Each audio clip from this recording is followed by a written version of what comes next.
Ladies and gentlemen, boys and girls, children of all ages, and everyone in between, I'm going to rock a block of ads here to get rid of pre-roll ads for any incoming viewers. Your patience is appreciated. We will get started right after these messages.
Ground control to Major Tom.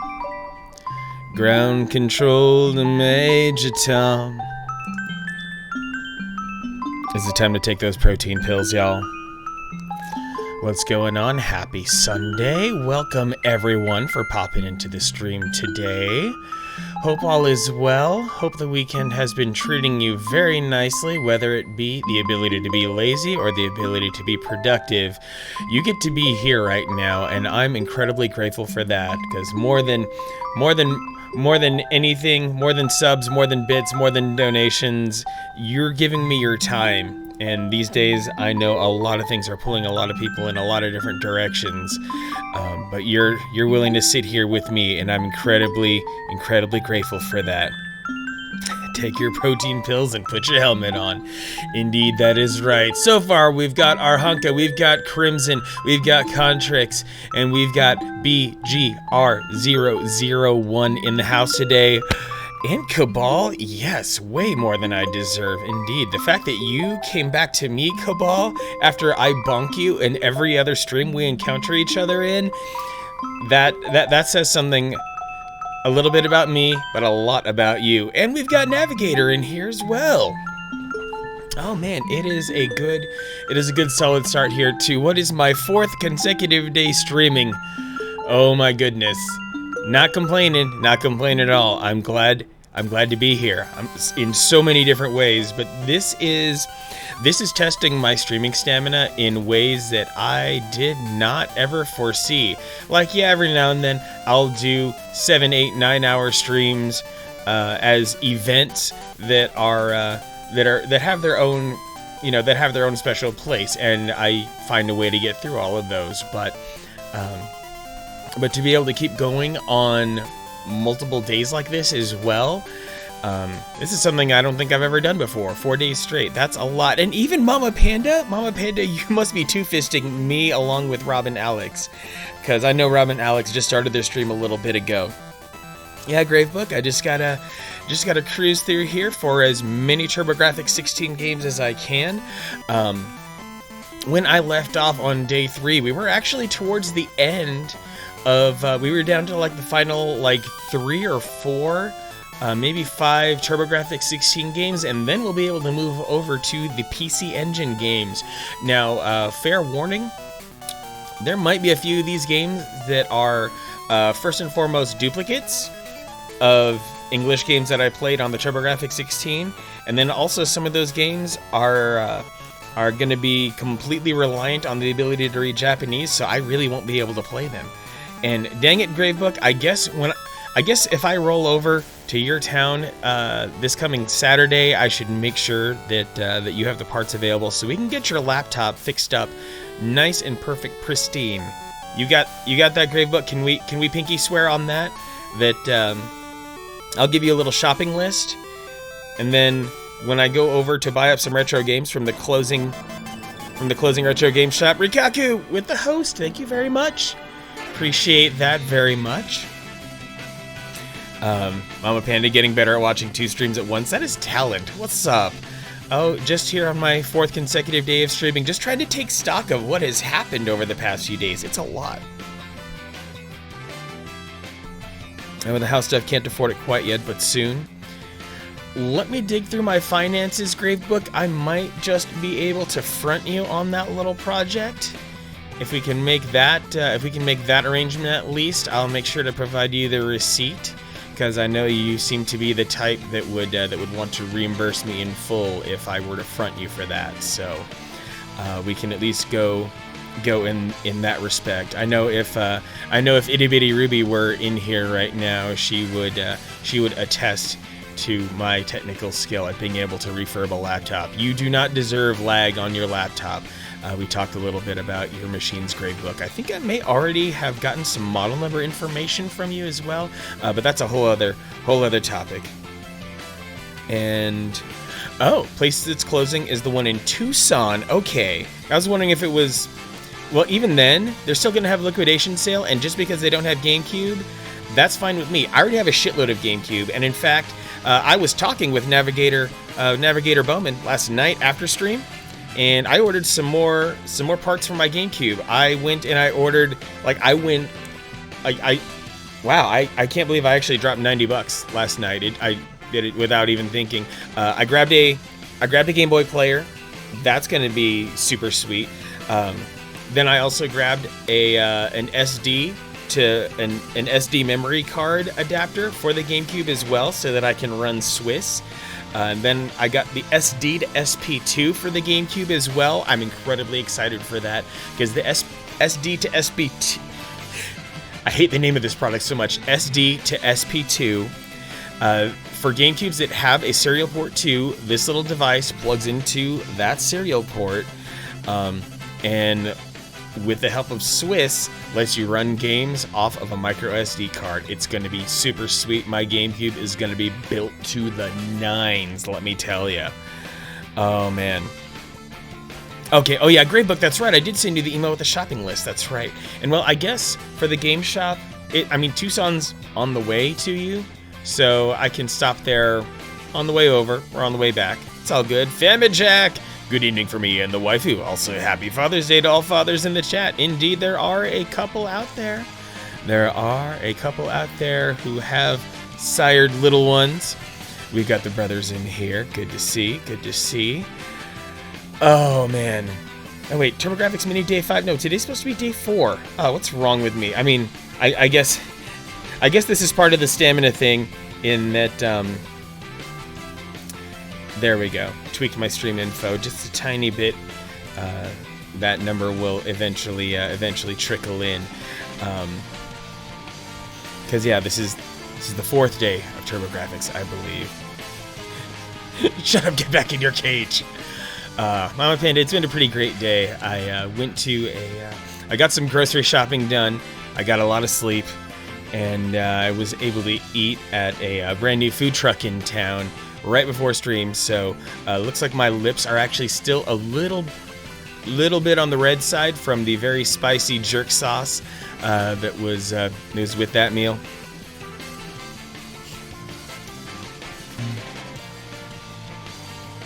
They're open Monday through Saturday, closed Sunday. Saturday is my not mom's birthday, but you're always welcome. And baking for it and making things. Oh dear, Gravebook. Okay. So maybe, you have some family things involved, so I'm not gonna get in the middle of that. But it's good to get tipped off that a retro game shop could use a little bit of love on its way off into the great video gaming afterlife. So, yeah, and it takes like almost 3 hours to get to you, Gravebook, but it only takes like an hour 15. Tucson is basically like the halfway point, is what I'm saying. They are very, very nice. Yeah, it would be a very interesting, a very exhausting but interesting Saturday. I would probably like drive down, stop in Tucson, get the game stuff, stop by your house, do the computer stuff, and then come back home. So it would be it'd be a lot, but it'd be worth it. Not so much that the retro shop needs financial support, Famijack. It's that a retro shop in Tucson is closing down. The owners have decided to hang it up after all these years. And from what Gravebook tells me, they're a nice older couple, and they've just decided they've done enough businessing for one lifetime, and they just want to gracefully ride off into the sunset.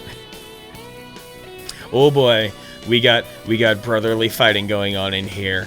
Even better. Planning for a different weekend too, Gravebook? Well, that's the thing. There's only one weekend remaining. You said they're closing on the 30th, so this coming Saturday is my one window of opportunity to hit that retro shop. So maybe my ventures south will be split up a little bit. If you have some availability on July 4th weekend, maybe. But I'm also available most other Saturdays in July as well. I do not know if they have online orders, guys. That would be maybe something for Gravebook to answer. If you could drop their what's the name of the shop again, Gravebook? I would certainly like to know the name of this retro game shop so I can at least stick it on my Google Maps. It'll be an easy destination. Vienna and I are making key lime pie. Oh dear, getting extra fancy there.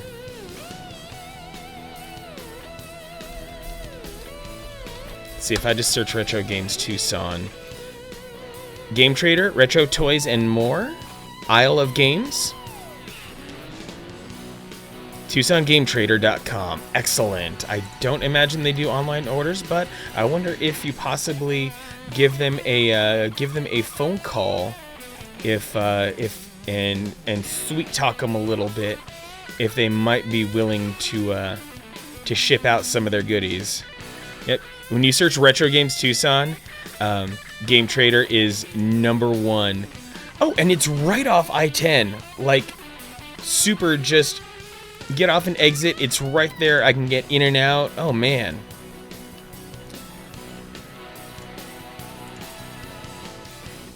And it's next door to Dragoon Brewing Company, too? Oh, must be my birthday or something. My birthday was back in May. Please don't take that as any suggestion. So, saving Game Trader for the final, 8 days that it's open. That's a beautiful website of theirs. Pre-owned 25% off. Wingstop there, too. Ooh, Gravebook. Say less. Say less, Gravebook. Oh, my goodness. Sale by... Right here on their website, sale, buy 2, get 1 free. So, yeah, I might just roll up there with a full paycheck and say, back up to the store real close, pop the trunk, and say, fill it up. Hey, you get to what's going on? Just getting started at work. Hey, hope it's another easy day. Hopefully, you can sit in that air-conditioned office and not let the humidity crush you. So take it easy. You got to get your ducks in a row just to make sure that you can work for the day, just to see what's ahead of you.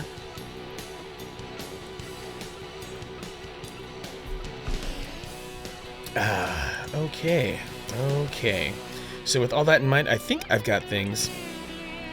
Decided to check out Asuka 120% for the Saturn. I've not heard of this. This looks like a Japanese-only fighting game. Asuka 120% Burning Fest. There was a PlayStation version as well. Bishoujo fighting game series produced by Phil and Cafe. Set in a school where members of school clubs fight each other in a fighting tournament. That sounds fun. Complex fighting game. That was one thing about the 90s, is that the market for fighting games was so huge that you could go completely crazy on a fighting game concept and people would buy it.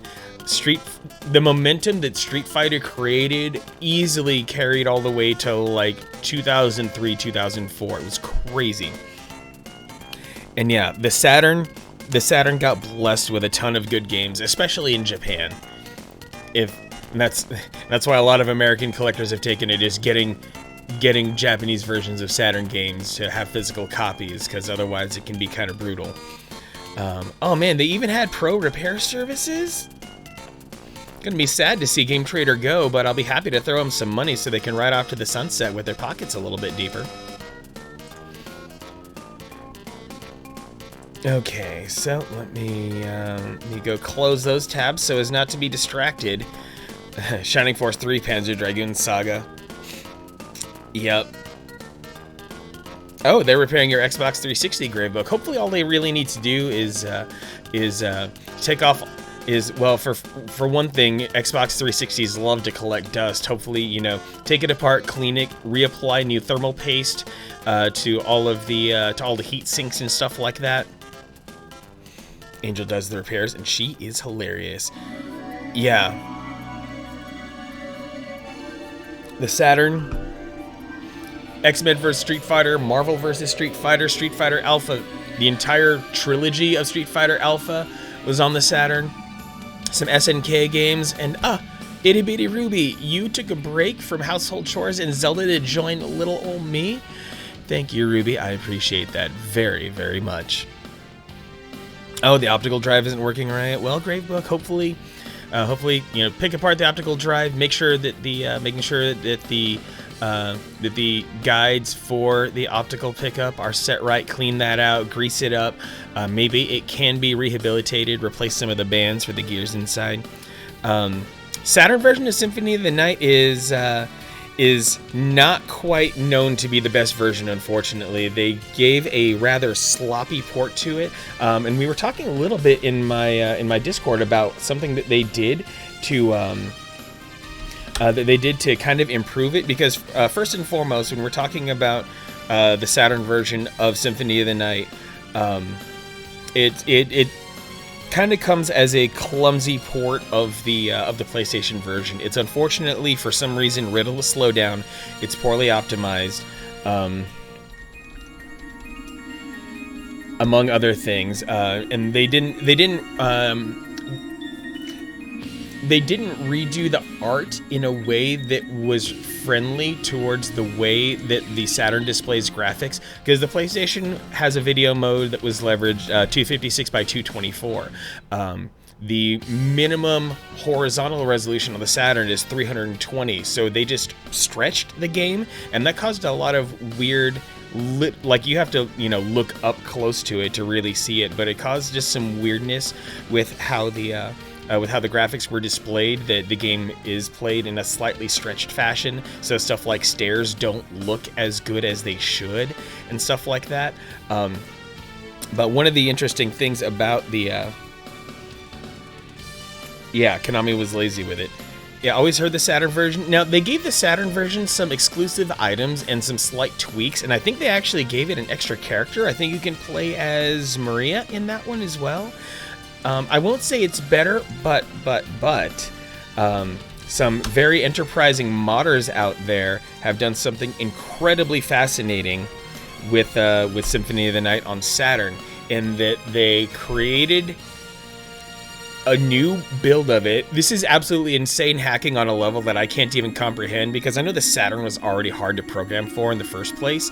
But if you have a 4 megabyte RAM card for your Saturn, you burn this build of Symphony of the Night to a disk and you play it.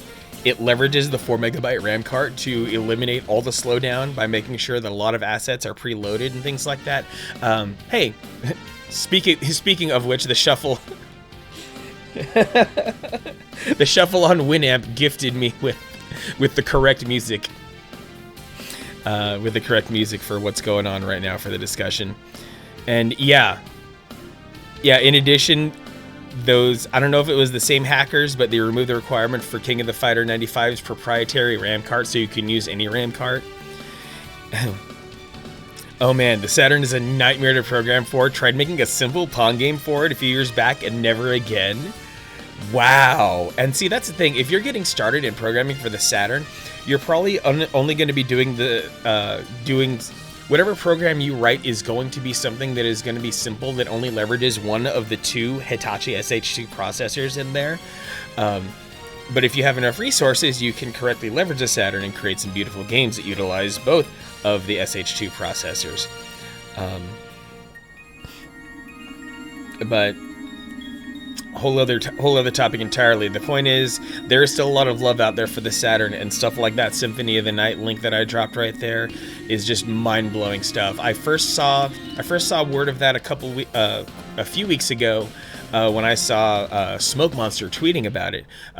Smoke Monster's been an incredible contributor to the retro community, be it if you're doing Mr. or his or the stuff he doesn't talk about as much, the way he has specially curated, renamed, and verified ROM packages out there. Chances are, if you've gone through torrent sites, you've picked up a Smoke Monster ROM pack or a piece of his work.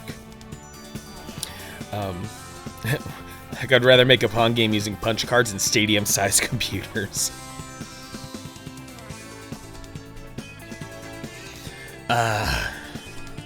Well, that kind of nerdiness really, that got me in a good place. Oh man, I love riffing on that stuff. I really do. Smoke Monster is definitely an important piece. Yeah, Smoke Monster, and I'd say perhaps Citrus 3000 PSI. Citrus also did some things for the pirate scene back in the day as well, and it was completely awesome to see that he did a heck of a lot more with all of his talents, and now he's creating some of the best video output mods in the game. Modern Vintage Gamer, with his Xbox skills, has been completely just... I have no words about Modern Vintage Gamer, except for the fact that if I were to shave all of my hair, I would kind of look like him. Thanks. All right, thanks for lurking, Mama Panda. I'll see you around. Take care. Enjoy all that. Yeah, the fact that Modern Vintage Gamer was one of the more prominent Xbox homebrew creators. Yeah, dude, if you find his YouTube channel, like, dude will straight up go on heavy-duty coding exploits. He will talk about how he ported emulators and various games to the original Xbox and even the Xbox 360. Yeah, easy Halloween costume. Or if I go to like a video gamer convention or some other gathering of retro gaming nerds, and if I happen to roll in there and I have and if I were to like completely shave this, I would wonder if I would possibly get mistaken for like fat modern vintage gamer. Yeah, I can't easily replicate his accent. I would have to practice, unfortunately. Yeah, BGR, I'm doing my best to try to make it relatable, but I am definitely getting into some of the more hardcore esoteric, like for people who are deeply intimate with hardware, for the kind of nerds who know how to identify a game console by looking at its motherboard, the kind of people who have who have a deep personal history and connection to some of these classic consoles that were less loved. Like, I'm so happy to find other Saturn lovers out there, because I was absolutely enamored by my Saturn. To this day, I promise you, if you ever get your hands on Ultimate MK3 for the Saturn, it is the best home conversion of an arcade game that I've ever played in my life. Fun fact, the OG Xbox is probably the best all-in-one retro emulator system you can mod. Yep, that is correct, Famijek. And what I think I'm also seeing lately these days, I've seen someone working on an Xbox HDMI mod, but what I'm also seeing is people coming back and making easier mods for upgrading the CPU. And also there are some real crazy freaks out there who will upgrade the RAM to 128 megabytes to make it a complete powerhouse. You can even get 720p video playback out of it to make it sort of work as a home theater device. That and the Wii, yes, the ease of hacking the Wii, of just throwing an SD card in the front and then launching stuff, the Wii is incredible for that as well. You want to mod your OG Xbox so bad, afraid you'll brick it? Honestly, if you get in with a soft mod, and the soft mods are basically have been foolproof for many years, the soft mod will probably open you up to an easier situation where you can possibly do a TSOP flash, especially if you've done a little bit of soldering. You can fully break it open so that it no longer has to use its original hard drive. You can just throw in a hard drive, pre-formatted with all the correct files, of course. There are utilities for that. But you have to, at this point, I think you kind of have to go out of your way to brick an Xbox. Yeah, bridging some solder points, which in the grand scheme of soldering is a pretty easy thing to do. And yeah, the soft mod is...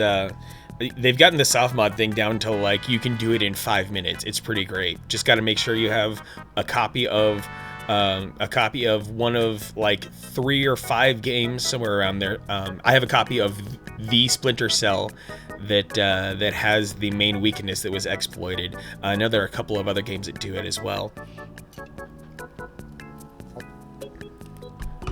But yeah, an OG Xbox. I need to unbrick my own personal Xbox. Hopefully it's a motherboard revision that can easily just be TSOP flash or something like that, and then I can just be like, okay, Xbox, I'm gonna throw a new hard drive in you, and you're gonna like it. And then I'm gonna load all the games onto you, because there's a part of me that desperately wants to stream some Xbox games. I need to play the Chronicles of Riddick: Escape from Butcher Bay on stream, you guys. I really need to. Tempted to find someone on Etsy who's experienced and pay them whatever price they ask. That wouldn't be too bad as well. There are plenty of, whether it be someone on Etsy, and I think I've seen a couple of posts of people on Reddit who will do it as well for a pretty modest price. Obviously, shipping the Xbox is a bit of an ordeal, because the thing is heavy. But stuff like the TSOP flashing, relatively trivial now in the grand scheme of things. You have the Chronicles of Riddick on PS3 with a second game that's included. I heard about that collection, actually. There was another Riddick game that just so happened to include a remastered Butcher Bay, which I may just have to leverage my PS3 for something like that, because I also got Ninja Gaiden Sigma on my PS3, which is basically a remaster of Ninja Gaiden Black from the OG Xbox. So using my PS3 as a way to play Escape from Butcher Bay might just work as well. But I also just want to have all of the splendor that an OG Xbox can offer, more than anything else. So, we have a TurboGrafx-16 that was so poorly neglected this past Tuesday, and Not going to go into any more details over that night because I've already explained myself many times over for it. But we're here to love up on the TurboGrafx-16 Mini, and it certainly has a few good games left here on the on this side. And now we get to pick up where I left off here. Actually, it looks like we've only got 2 left here on the TG16 side, and this will make Famajack happy. We get to drop 20 minutes on Ys here today. Playing Sega CD games using legit discs on Xbox Poggers. That is a pretty elite level way of playing Sega CD games. Everyone should play Ys. Everyone. Alright, Gravebook. Hey, you do your thing, Gravebook. I appreciate you very much. You've done a lot for me in these past few days, and I can't thank you enough. So let me make sure to turn this down, and yes, clear, beautiful audio. Now, I hope that the audio levels are in a good place. This Elgato has been pretty loud, actually, and I've had to really tame it. Thank you, Gravebook. Yeah, I mean, if Famajack just wants to abandon me after this, then I totally get it, because right now the stream is going to peak for him while I play Ys. Let's see, how's it going to go? So I'm probably going to play at least 6 games today. So Ys, Lords of Thunder, and then over on the PC Engine, if we go back to the start, then we have Apare Gateball, which I did not hear good things about. Bomberman 94. But I'm trying to be fair to these games. The games that I can play will get 20 minutes. I'm just joking, Famajack. You've stuck it out with me for this long, back in the days when my streams were a lot less good. So you're still here now, so I appreciate that very much. So Apare Gateball, Bomberman 94, Dungeon Explorer, and Fantasy Zone are coming up here. And from what I learned, I was watching some GameSack a couple days ago, and there are some of these games where if you hold select when you hit run to start up the game, an alternate version comes up. So I may want to try looking at some of those as well. Cabal believes in tacos and Manic being hateful towards me. For anyone out there who happens, because I know there are a few of you out there, and also if you're not watching her, I think you should, because she is a goddamn delight. If anyone would be so kind as to make sure that you give a loving bonk to Cabal. Cabal surely needs a few extra bonks in the day. You really can't bonk him too. You can't really bonk him too much, actually. Gravebook, join Twitch for a friend who just rambled while playing random games. But I'm so much better. You're too good to me, Gravebook. I don't know what I did to deserve you. Oh, man.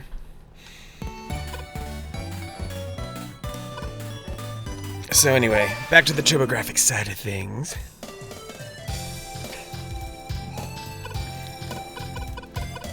You know, I trust in Gravebook. We've only had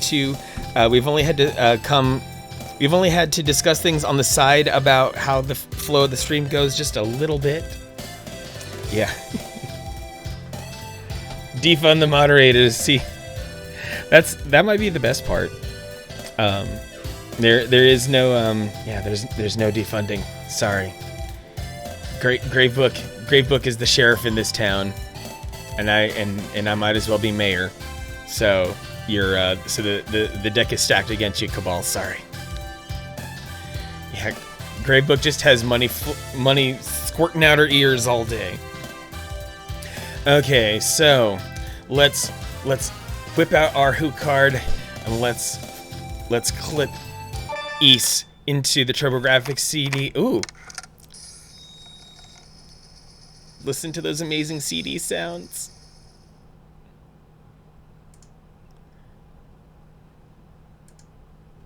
Totally forgot this was a CD game. But then again, we're here to explore the TurboGrafx-16 Mini in all of its splendor. Mr. Gravebook calls this your second job. Hanging out on Twitch as a second job ain't too shabby.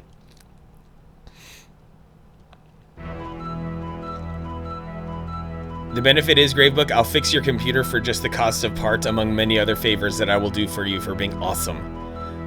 Whoa, this music is amazing already. Let's let this wash over us here.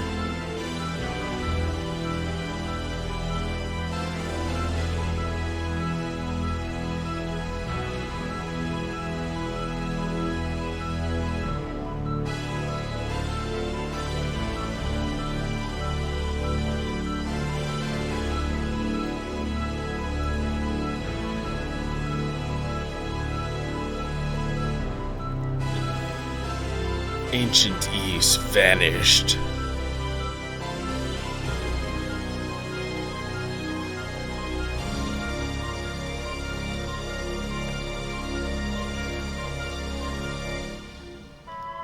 Wow, you know Cabal is mad when he forgets to put a Phelan emote next to his sentence, next to his chat. East, the ideal utopia.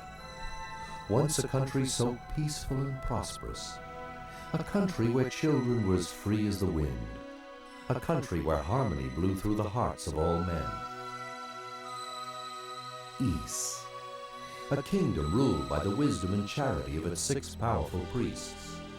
An empire watched over and blessed by the enchanting aura of its 2 beautiful goddesses.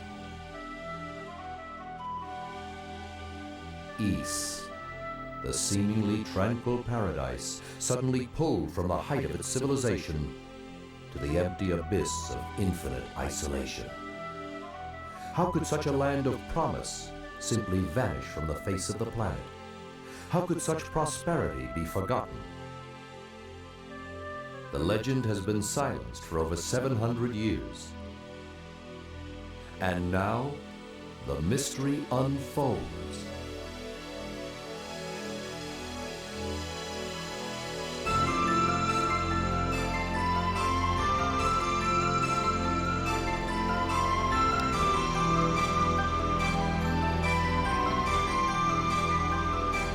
And everything changed when the Fire Nation attacked.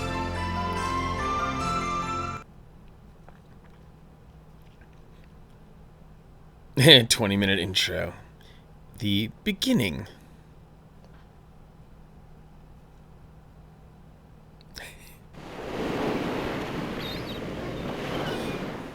And just so I can say it out loud for posterity, this stream is a prison on the planet bullshit in the galaxy of this sucks camel dick. The fact that you censored dick and left bullshit in there is kind of funny. This game is East, BGR.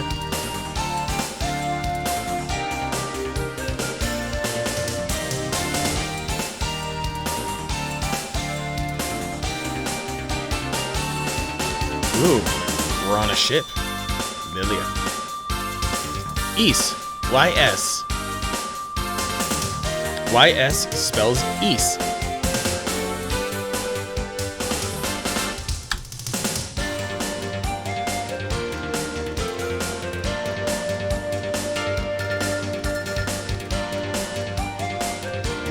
Getting big Thundercats vibes here. Music reminds you of Lunar.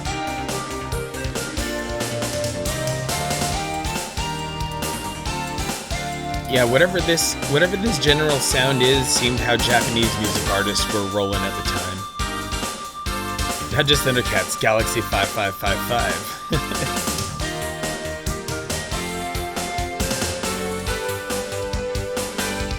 Yeah, these vintage synths.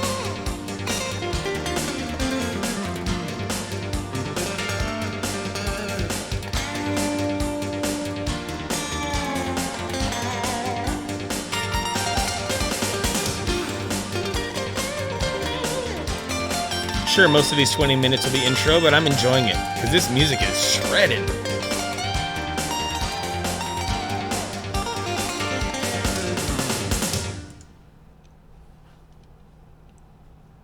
Oh, now there's gameplay coming. Okay.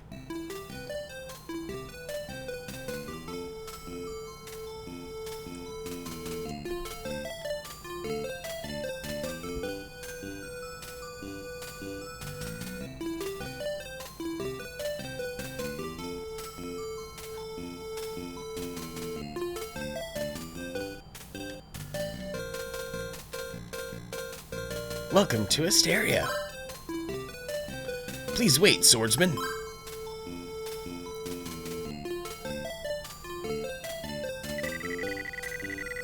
My name is Sarah. I'm a fortune teller. You are the one I've been looking for. Please follow me to my shop. Yep, back in the 80s, gotta stay in shape with aerobics, and it was only in the 80s that for some reason only people's ankles would get cold. So you needed ankle warmers.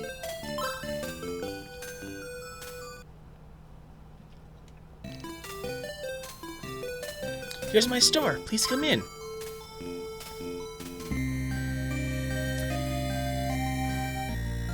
Whoa, you're just gonna lead off with that? I just met you and you're gonna tell me that shit's going down? Something terrible is gonna happen in this country. You're the only one who can save us. However, you'll need the proper weapons for your battles. Please purchase a sword, a shield, and armor from the weapons shop. When you return, I will tell you what I would like you to do.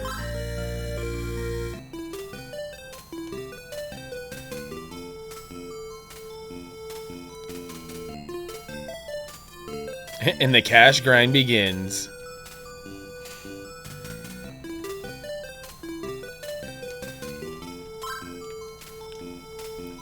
I found an unusual silver shield, but a weird man in a black cape came and took it away from me. Please get it back from him. Ooh, interesting. Talking to NPCs can be useful sometimes. Ah. We love to play under the rhoda tree. That's where we always go to have fun.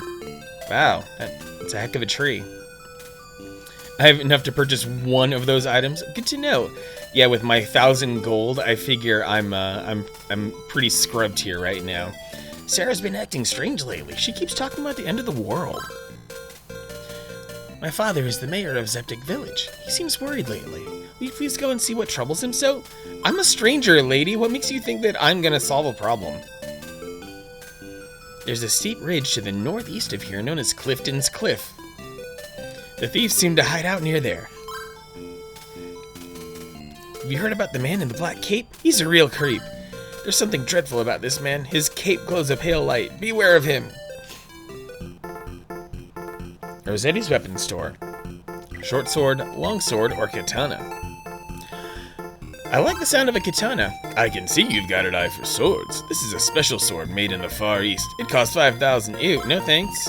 I guess I'm dealing with a short sword. This is useful not only for battle, but for everyday use as well. Am I gonna, like, slice up my breakfast toast with it or something? Just cut my triangles with it? Very handy around the campsite. It'll cost you 500 gold. Okay, does the longsword? Okay. That's Rossetti. Longsword, that's Rossetti's specialty. You can't find a better sword than this. 2,000 gold. Fine, I guess I'm getting a short sword.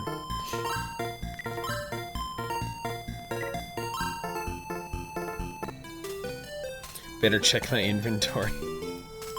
Never buy a katana from a guy with a stash like that.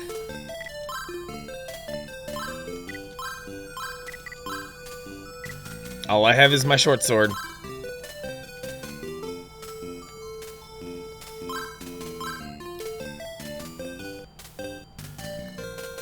My sword is short and feels inadequate. My big brother was seriously wounded in the abandoned mine. You shouldn't go in there until you are strong enough. Oh, hey, a church. Oh, it's a hospital. Can I help you? I'm good for now. That is, you know, that's some really good, like, video gamer sixth sense you had right there, Phoenix Zombie, that yeah, I might already have something, but it would be unequipped, and it would be a way to force me to equip something.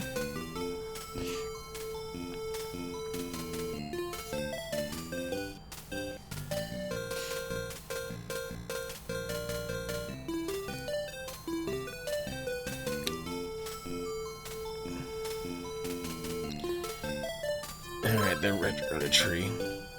Ooh, yes, disk backups. Being able to test disk backups, navigator. Great thing. I saw the owner of the trading shop pick up a sapphire ring a while ago. He's the kind of guy who would sell his own mother.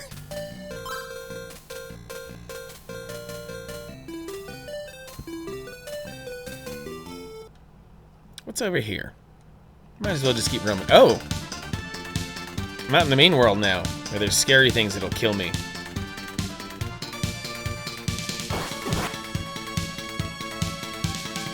Wow, only 2 XP for that?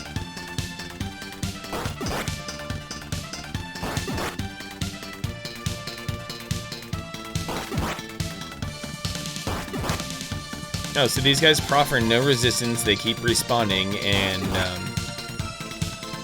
then I can just keep killing them instantly by...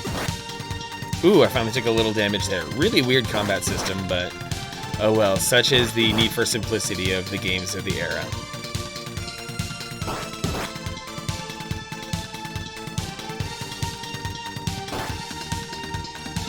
Yeah, whatever resistance they offer is minimal at best, so I can probably survive a few encounters and grind my way to the next level, especially if only 50 XP are required. Like, might as well. Ooh, took a little bit of damage there. Oh, looks like I naturally heal if I'm not in combat. That's nice. Go to the tree monster and try that. No, I don't think I will. Oh, hey, there's a tree monster already. Nope, we're not hanging out yet, tree monster. Especially because, yeah, there are implications being made from Famijack being coy about trying the tree monster in battle, especially when all I have is a sword, no shield. Oh, cool, I leveled up. No snoo snoo with Treebeard for me, thanks. Oh, and I'm up to 760 gold. All right.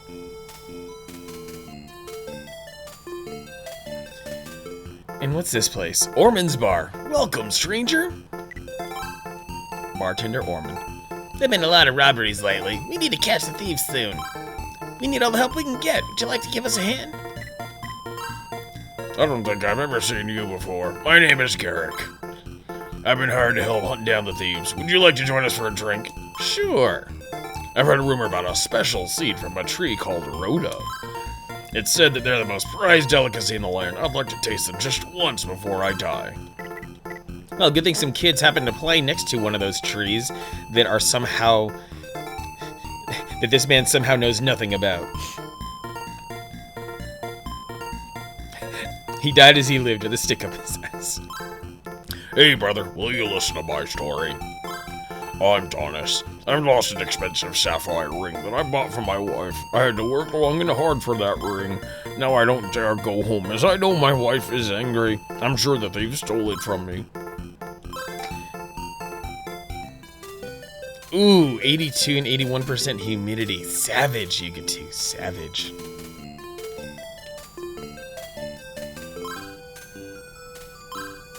My silver harmonica was stolen and I'm lost without it. It's my most important thing in my life. I can't create poems without my harmonica. Oh, what am I gonna do? Well, I think I'm gonna go out and start grinding for more weaponry. Is what I'm gonna do. Grinding for more experience, more gold, more weaponry.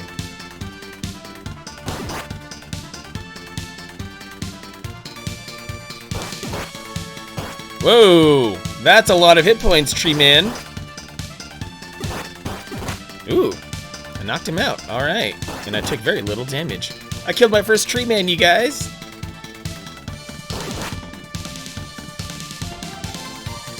No, seriously, the combat in this game is literally just walk into the enemy and hope for the best. It's like random encounters in real time, turn-based. It's a very interesting kind of concept here.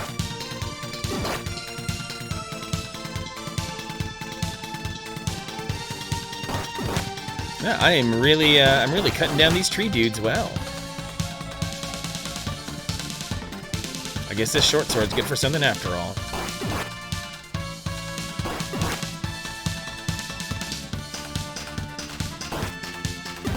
$69 experience points. Aw, yeah. That was short-lived. Fun fact, this system is called the bump system. Yeah, and the fact, if it's called the bump system, then that's even more funny because I can't move diagonally, which kind of means I'm on rails. That was a really terribly obtuse cocaine joke, and I apologize for it. Turbo, turbo, turbo! Fart ripple in the house! Overwatch and Apex streamer extraordinaire, Fart Ripple. What is going on, homie? Welcome to the stream. Hope you are doing well. Fart Ripple, one of my best homeboys from back in the day. Playing Extreme G at his house on his Nintendo 64.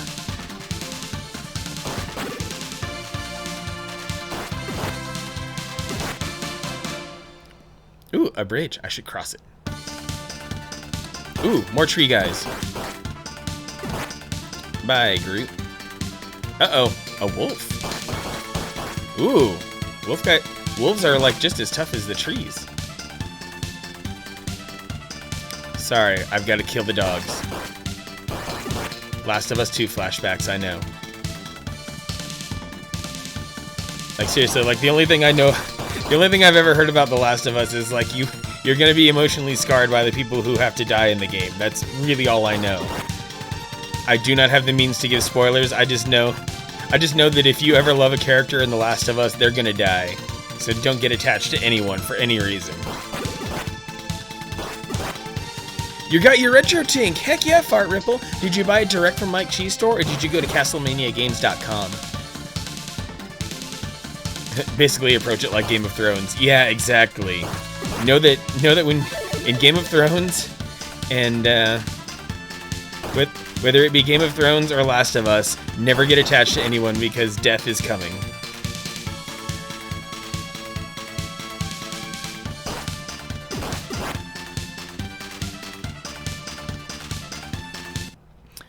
Oh, you get to just had a pigeon shit on you. The one and only time that I can starkly remember when a bird shit on me, and this is like so freaking poetic too, I think. I was at my first and only trip to freaking Disney World. I was 16, 17, and I was just sitting there minding my business under a tree, and all of a sudden, I feel my right arm get wet, and I'm like, huh? And then I look down, and I'm just clearly smothered in bird ass grease, and I'm like, freaking great. I was trying to eat. BGR, oh, you're going for physical copy of River City Girls? I hope you get it. Fire Ripple bought directly from Retro Tink. Good, good. Okay. Gonna go here and buy a shield now. Supposedly, what it's good luck for a teenager to get shit on by a bird in Disney World, because I can honestly tell you, my luck has kind of been average ever since. Well, I've got a good amount of money. Chain, plate, or reflex armor. I'll chain up. And a shield. Middle shield. Oh, 2,000. 700 gold. Jeez, they're cleaning me out. Yeah, at least bird shit doesn't horrifically smell, so that's kind of nice.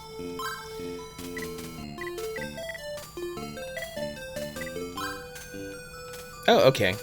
Looks like my character appearance is showing evidence of having the upgrade. So let's go talk to the crazy lady and see what more horror, doom, and gloom she has for us. Something terrible is going to happen in this country. You're the only one who can save us. However, you'll need the proper weapons for your battles. Please purchase a sword, a shield, and armor from the weapons shop. When you return, I will tell you what I'd like you to do.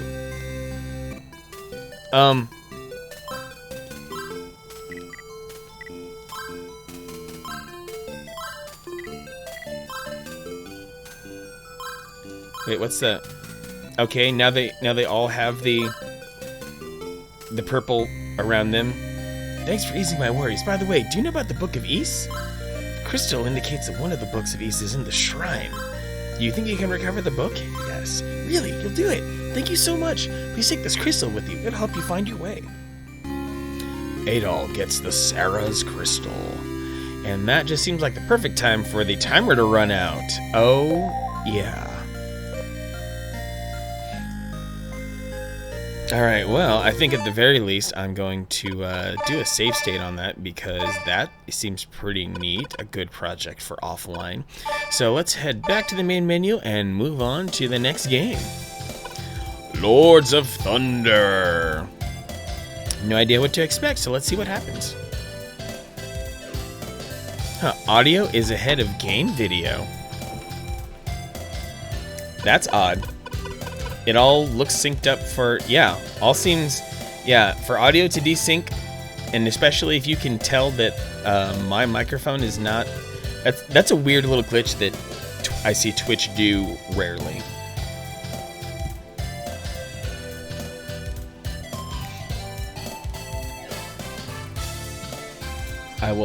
I'll waffle a few seconds to let Yugatu's refresh hit.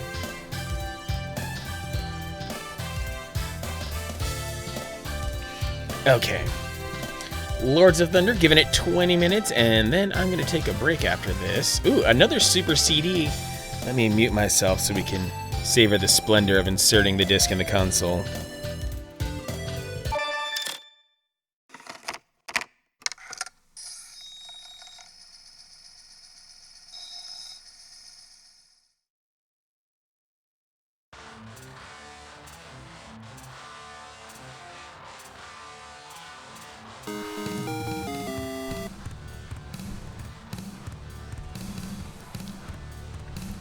Crimson Blades with the sub. Thank you very much for that, Crimson. Oh, Gravebook gifting the sub. Gravebook, you are fantastic. Crimson, you deserve that so much. And 1976-bit graphics is now living the dream in Subcon. Welcome to the stream. Hope you're doing well. Thank you for following. I am currently in the midst of an exploration of the TurboGrafx-16 Mini. Several days into this long venture, playing the games in alphabetical order, 20 minutes at a time, until all the games have been played. Or at least all the games that I can play, because when I switch over to the PC Engine side, there are going to be games where I will need to rely upon Japanese text that I cannot read, and also there are duplicates on the PC Engine side, so I'm just going to do my best here. But this intro on this game is rad as heck. I have no idea what I'm in for, but I think it's going to be a good time. Like, with these heavy guitars, what's not to love? Looks like I'm getting some Golden Axe vibes already, actually. Okay. Let me actually play some game while listening to these guitars.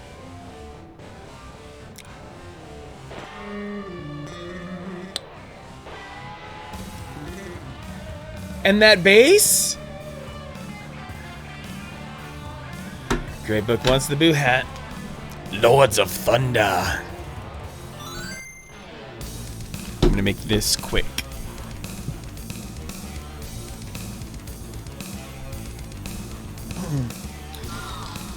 Starting off on the continent of Dezant, apparently. And because he requested the boo hat,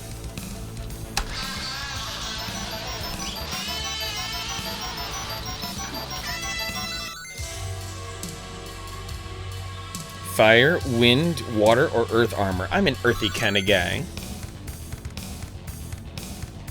God, this soundtrack shreds. Welcome to my humble shop. What is it you seek?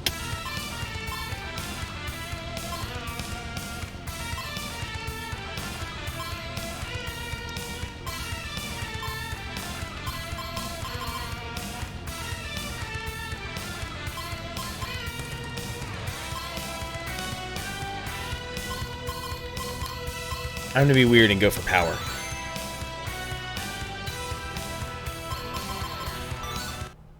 All power. Ooh! Yes! We've got a shmup with RPG elements. Oh my god, this is great.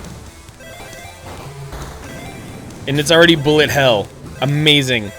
I'm in love. Yes, more of this.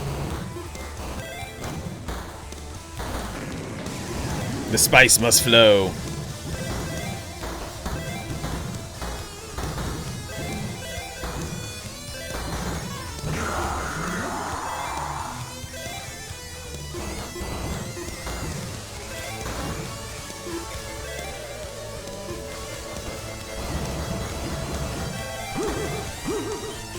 Uh-oh, took some damage.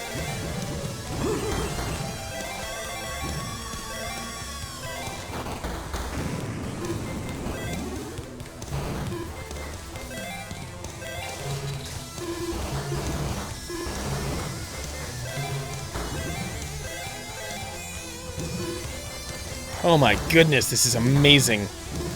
And I've got a sword slash. I've got basically a melee attack when I get close. This owns so hard.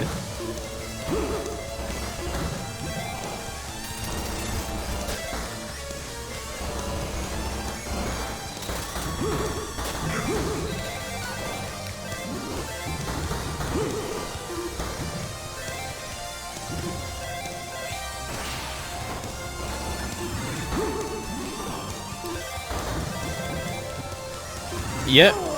Indeed, Contrix. Things can change at the drop of a hat on stream.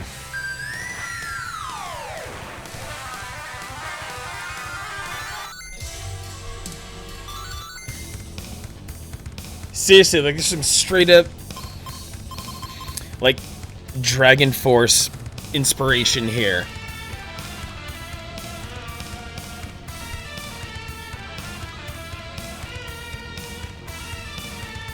Let me see about, since I've got some money now, let me get a max life orb going. Why not?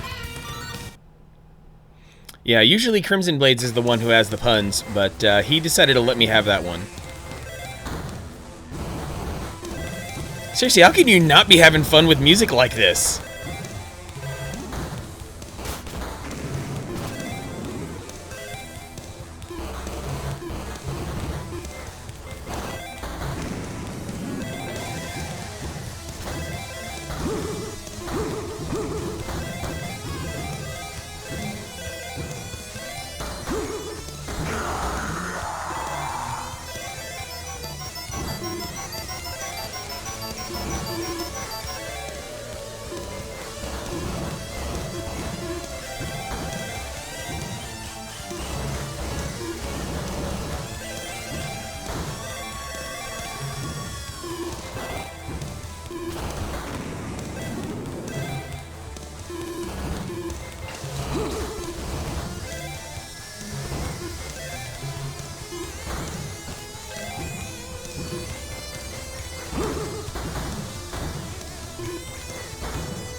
Wow, this game is beautiful and it sounds good. Like, what more could you ask for?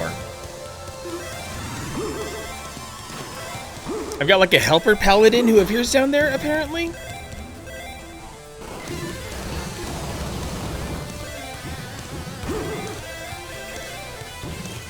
Bless them for using the CD audio to its fullest here. Had this game when it was first out, didn't like it that much back then, but love it now. Seriously.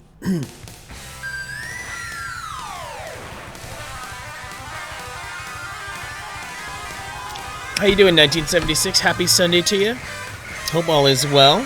I'm glad you were willing to stop by and check things out.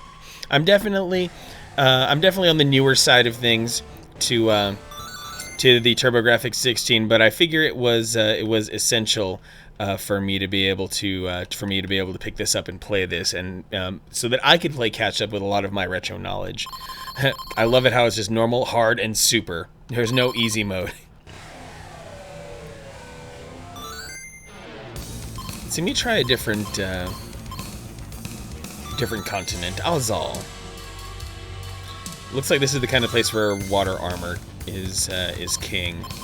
So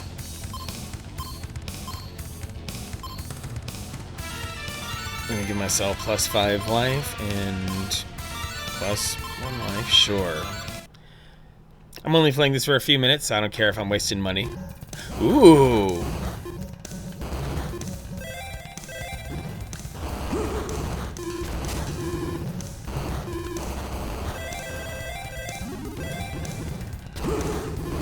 Whoa!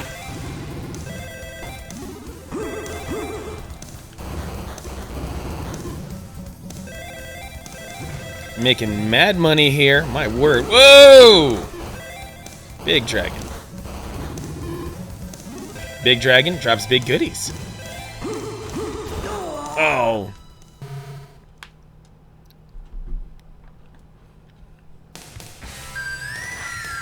Sure, I'll continue on that. What does wind armor do for me?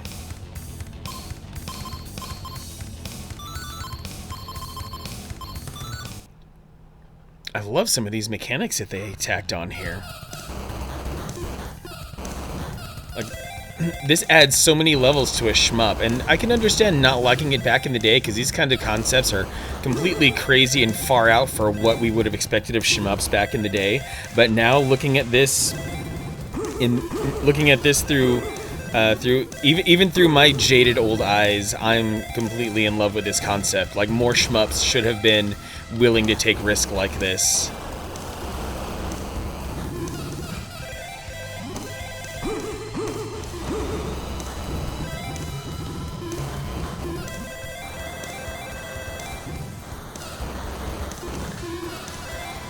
Is this the part of the level where it changes direction?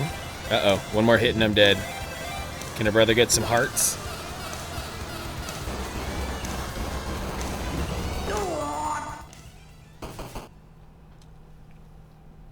I guess they expect me to get good fast.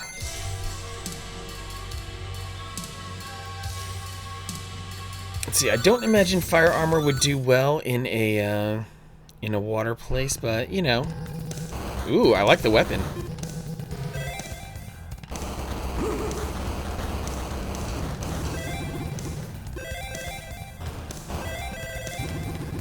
I just love the fact that there's a melee attack that shows up when you get really close to an enemy. That's just genius. It's a great little touch. It's a beautiful little piece of animation that just adds something so nice to this. Okay, that fire dragon did me well.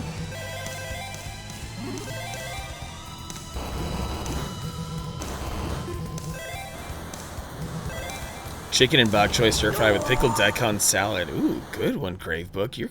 You are really creative in the kitchen. You create some awesome stuff. Or even if you're cooking just regular stuff, you're out there making like the best possible version of it. Yeah, and Fart Ripple, I know that Fart Ripple, I know you've had your share of amazing stir fries. So for you to say that, for even you to be saying that, that's a compliment.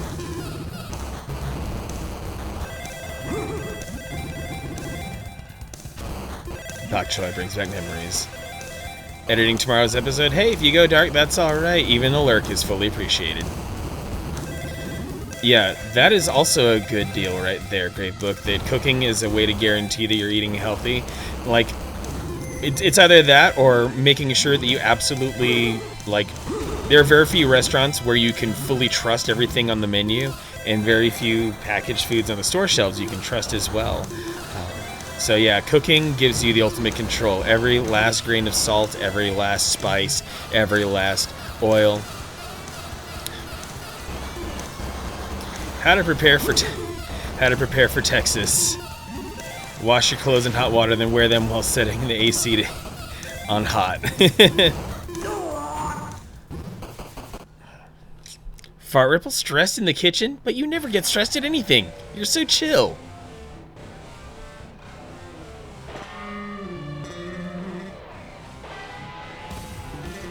Yeah, Yuga2 is absolutely correct about the way that the humidity would feel, because you're already going to soak yourself with sweat, so your clothes might as well just have hot water on them, and then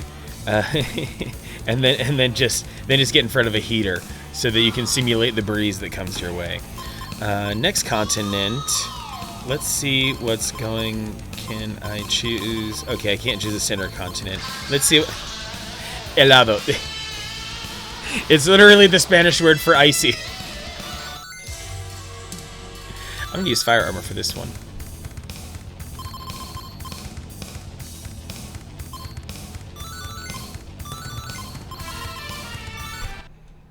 Get distracted and try to cut off your fingers a lot.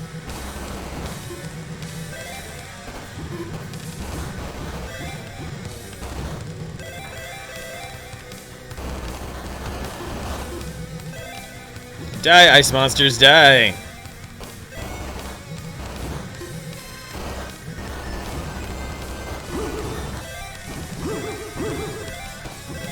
That's a lot of hits.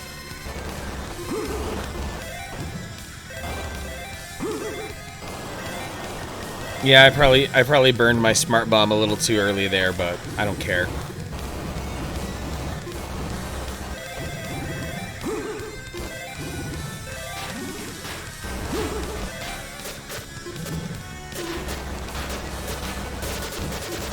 Wow, Devil Bird.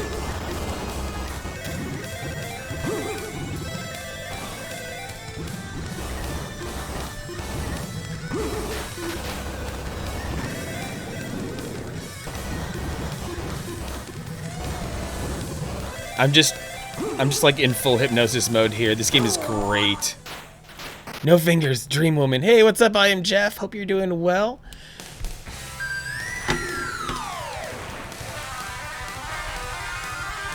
Fellow Avenger friend, fellow Team Pixel. Remember, I am Jeff. What were you playing recently, I am Jeff? I know you were playing some Kingdom Hearts at one point. What else are you playing?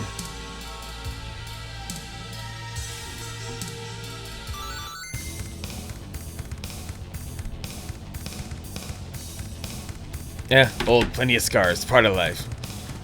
Plenty of scars, missing a finger, missing a toe, missing a testicle, whatever.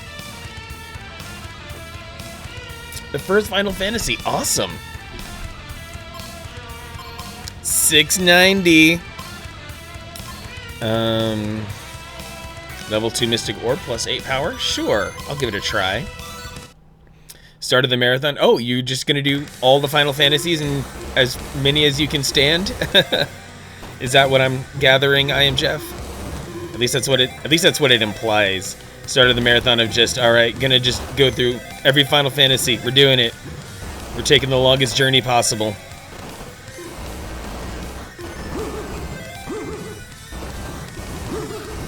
Yikes.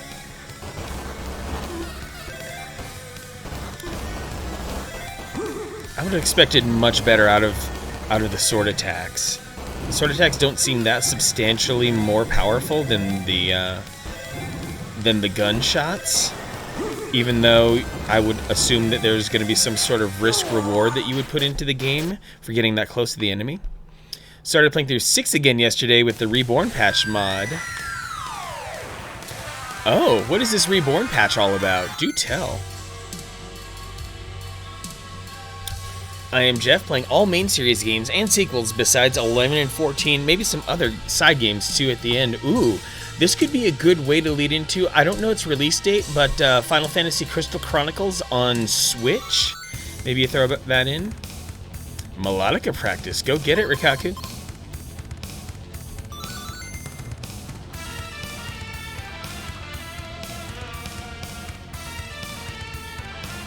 August 28th, hey, it wouldn't... If you're streaming them, you could reasonably take several months to get through the Final Fantasies. So yeah, Crystal Chronicles as the topper to that the Crystal Chronicles remaster as the topper to this Final Fantasy marathon. That seems like a pretty legit way to go about things. Kind of like how last fall I plotted my trajectory through streaming the Oracle series of Zelda games as the road to the Link's Awakening remaster.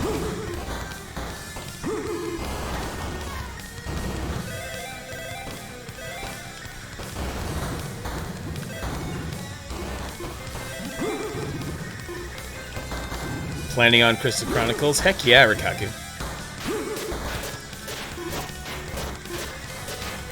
Tracking some games down can be difficult, so good luck to you on that. I'm in the midst of trying to get my mitts on Legend of Zelda Minish Cap, and I am discovering that for a Game Boy Advance game, that one's a little bit in high demand. PC version of Final Fantasy VI was the phone port, and the people were unhappy with it. The mod is large, but fixes sprites back to something more original. Add an orchestral OST, scan lens, lots of other stuff. Yeah, I definitely heard a lot of complaints about the mobile port of Final Fantasy VI and how the PC port was just so lazily slapped together. So I'm glad that the fans said, "Screw you, Square. We're gonna make the best PC version of Final Fantasy VI here."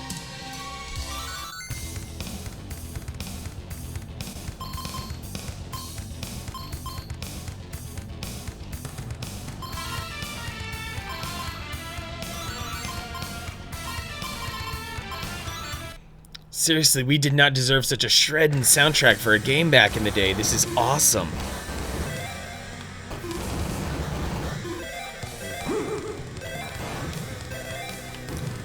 Like I didn't check the copyright on the title screen, but based on its contemporaries and all that stuff, this game would theoretically have come out like 91, 92, 93, maybe at the absolute latest 94.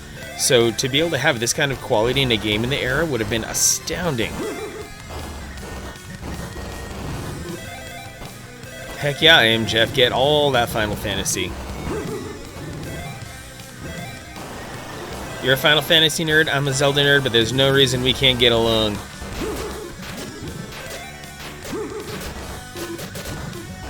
Yikes!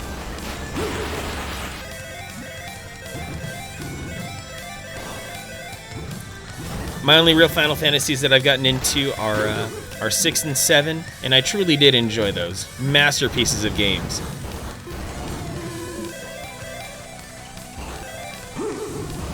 And I'm sure I could probably like many other Final Fantasies, but they require a lot of energy for me to play. So with 40 seconds remaining, I don't think I'm going to proceed any further. But let's see the copyright year on this title screen while we freaking headbang to this shredding music.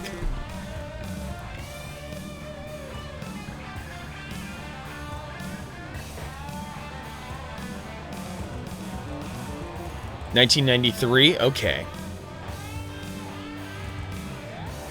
Such a beautifully produced soundtrack for 1993 too. Like this, like it sounds like they got some actual instrumentation going on there, some actual musicians, and like I compare to the Rondo of Blood soundtrack, which sounds great. Don't get me wrong, but it also sounds very synthy, and that's my. That's just what my ears hear. Not saying that any one is better or worse than the other, but just an observation more than anything else. So I'm going to return to the menu here. And hey, speaking of Final Fantasy, I'm going to crank up the tunes here while I go take myself a little bit of a break. I'm going to be gone for a little bit. Going to rock some ads towards the end of the ad break, just a fair warning. So don't go anywhere, but well, you can go hang out on other streams. I can't stop you from going anywhere else. I'll be back in about 15 minutes. So stretch your legs, grab a drink, go give some love to other streamers, do whatever feels best. I'm gonna crank up the tunes here, and I will see you in a few.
Ladies and gentlemen, boys and girls, children of all ages, and everyone in between, I'm going to rock a block of ads here to get rid of pre-roll ads to help out any incoming new viewers. Your patience is appreciated. We will resume after these messages.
All right, let's get this shit show back on the road, shall we?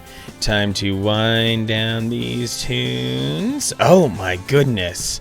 It's like I summoned you. Whip Smart Banky, would you like a chocolate pretzel? Thanks for popping into the stream, Whip Smart Banky. Hope you are doing well. Happy Sunday to you. Hope that you, Mama B, and all of your wonderful set of action figures are having a great day. Do bees have something to do with pride? I mean, bees come in many shapes and sizes, and they are important for fertility of things that we hold dear. And I think that was just someone being cute. Yeah, I mean, there's a penguin for pride as well, and like alliteration is probably one of the few connections there. But quite a few gay penguins have been observed in the wild too. So there is that. I mean, it's just a lot of people having fun with the various colors. And actually, that bee, the colors behind the bee, I think are my eyes deceiving me? Is that one particular bee? This one sitting in front of the bisexual flag colors, I believe. That's the one thing I can think of there. So let's get back into it. We have finished the TurboGrafx-16 side of things, so it's time to get really nerdy now and flip on over to the PC Engine. Yeah, JJ and Jeff. That was something I did. I played on, I think it was like the second day of this, and what was really impressive about JJ and Jeff was how weird it was. But as soon as I'm just like, okay, I need to get over how weird this is. I settled in, and it was actually a pretty decent game. Snatcher, yes. And Snatcher, unfortunately, I don't think I'll be able to play Jack Attack DX with the raid. What is happening, Jack Attack? Returning the favor from yesterday, right as I'm about to launch into another TurboGrafx-16 game. What's going on, fellow Avenger friend, Team Pixel member, Jack Attack DX? Welcome to you and as well your raiders. Mika, hello. Thanks for popping in. Snipsy, Reactive Nylon, hello. Hope all is well. Happy Sunday to you. I did see Jack Attack. Last time I saw him a little bit earlier, he was playing himself. He was going through another retro medley. It seems, maybe testing out your retro USB AVS. There was some Tiny Toons going on, which was, out of all the schlocky licensed games that happened back in the day, that was a very competent licensed game. Usually, licensed games were they were seriously garbage back in the day. Things have gotten so much better over the years. So, Jack Attack, glad you're. Appreciate you spreading the love. Thank you for entrusting me with your community. I hope to keep some of those good vibes going. And yeah, Tiny Toons is freaking fantastic, and everything that Tiny Toons spawned thereafter. As some of you who happen to keep tabs on me on Twitter may have found that in honor of Father's Day, I decided to pull the clip of Animaniacs where the Grim Reaper comes to take Wacko away, and then Yakko and Dot play a game of checkers against the Grim Reaper to try to make sure that they all stay together. They lose the game, and upon realizing that they're going to be condemned to the afterlife forever with the Grim Reaper, they say, "Can we call you Dadzu?" And I just feel like that was a really good clip for Father's Day. I'm glad you like the gift there, Mika. Yeah, at the very least, the smallest thing I could possibly do for my stream during Pride Month is to acknowledge my regular to acknowledge the parts of my community who would most deeply celebrate Pride, because there are definitely some very awesome people who are non-binary, people who are bi, people who are not straight in general. Whatever you are, making sure to let you know that you certainly have a place here. So, Jack Attack Nation, this sip of water is for you. because I already had some energy drink earlier in the stream, and I don't have any other funny beverage to drink. I just need to make sure I stay hydrated so I can keep spitting here. Yeah, Mika, we are, yeah, my TurboGrafx-16 Mini is currently on demo mode here, but I guess since there's some fantastic stuff here on the TurboGrafx-16 Mini. I just got wrapped up with the TurboGrafx side of things. I'm about to get started on the PC Engine side of things. But since there might be some folks here who are not terribly familiar with the TurboGrafx-16, much like I was not terribly familiar with it. Like I knew of it on an incredibly casual basis, but now I'm going more in depth. My streaming exploration of the TurboGrafx-16 Mini is 20 minutes per game in alphabetical order until as many games as possible has been played. So far, one thing that was big on the TurboGrafx-16 was shoot 'em ups, whether they be vertical or horizontal. If you ever played R-Type, if you ever played Darius, a solid third of the games here on the TurboGrafx-16 Mini are shoot 'em ups. Air Zonk, a spin-off of Bonk, is a shmup. Alien Crush, very competent pinball game. Blazing Lasers, solid shmup. Bomberman, Bomberman being a product of Hudson, naturally got a lot of love here on the TurboGrafx-16 as a first-party game back in its era. Bonk's Revenge, a lot of us old-school gamers know and love Bonk. There was even, at the very least, a Bonk port made for the Super Nintendo. I think that one goes for quite a bit of money these days. Kadash, really solid side-scrolling beat 'em up with some RPG elements. Chu-Man Fu, really excellent overhead puzzler, in fact. And Dungeon Explorer, I was incredibly shocked at how cool Dungeon Explorer was, especially some of its music. JJ and Jeff, just incredibly weird side-scrolling platformer. Military Madness also impressed me. An RTS game, believe it or not. RTS, military strategy, grid-based, really cool. Moto Rotor, maybe not one of the best racing games out there. Still had to play it, and it's functional. Newtopia 1 and 2, fantastic Zelda clones. If nothing else, if you had a TurboGrafx-16 and you had an itch for something like Zelda, seriously, Newtopia pulls all the Zelda tropes and puts them into their own unique spin on this. New Adventure Island, we enjoyed many Adventure Island games back on the NES and the Super Nintendo. That being a Hudson product, of course, got some of the best right here on the TurboGrafx-16. Ninja Spirit definitely follows in the same realm as like Strider and Shinobi. Really cool game there. Parasol Stars is the third game in a series started by Bubble Bobble. Really weird kind of gameplay, and then it's kind of like Bubble Bobble, kind of isn't. Power Golf. If you've played NES Golf, you've played Power Golf. There's nothing terribly special about this except a bunch more courses and some slightly fancier graphics. Psychosis, R-Type, Soldier Blade, definitely some shmups. And Mika, yeah, Space Harrier, a few Sega games landed on here, which I'm rather tickled by. Splatterhouse, definite cult classic of a game. Bunch of horror-themed elements all smashed together in a good side-scrolling beat-em-up. Victory Run was a really cool racer, I gotta say. I had a lot of fun playing with that one. Lots of vehicle customizations went on with it. And my dude Famijack is incredibly hyped to be able to see a little bit of East here. Really cool top-down RPG action there. I will be happy to explore that one a lot more offline. Lords of Thunder I was just playing right before I got back from break. A shmup with some RPG elements, believe it or not. Being able to choose elemental armors and upgrade yourself in various RPG-like ways.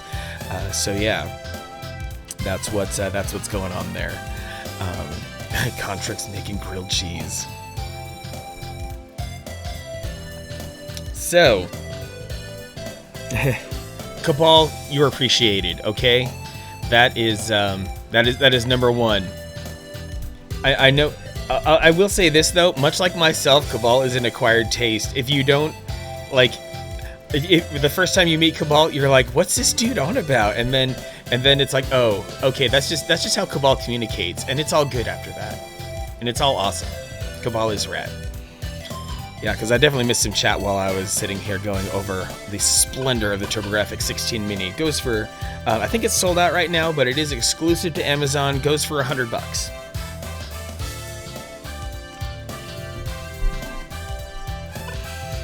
Yeah, and it's actually really kind of inexplicable. Why did they go Alien Crush over Demon Crush? Because from all I've ever heard, Demon Crush is the superior pinball game. But why did it default to Snatcher? That's not what I'm in for. I'm here to play the terrible Apare Gate Ball here.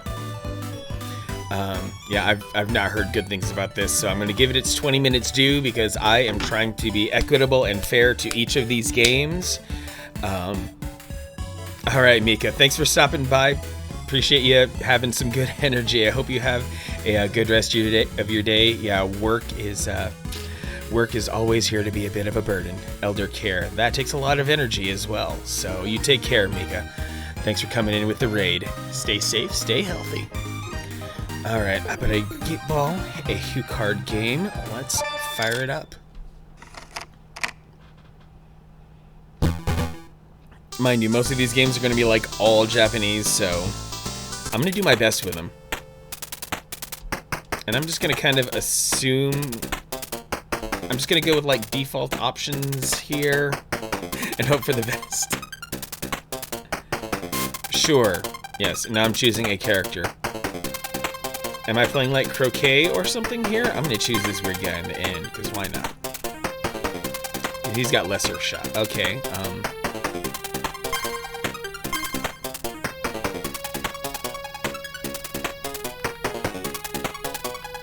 how do I proceed from here? Oh, okay.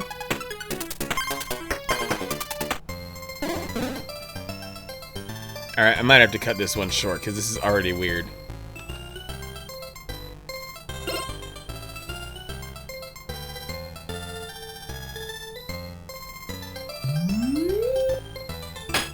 Oh.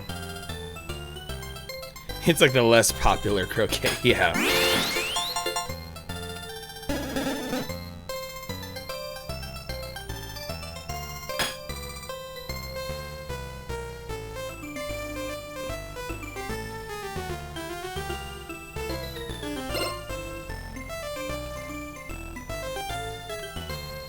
Oh, okay. That's a nice helper for the aiming reticle at the top left. Okay, so it looks like that's as good as it gets.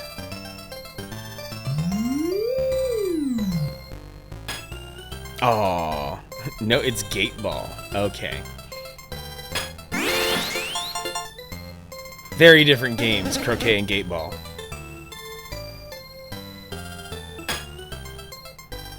Ooh. Now let's see what this old lady can do.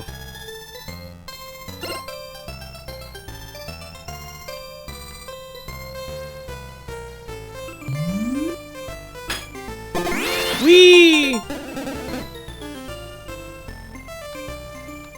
Now I guess I'll do something like this.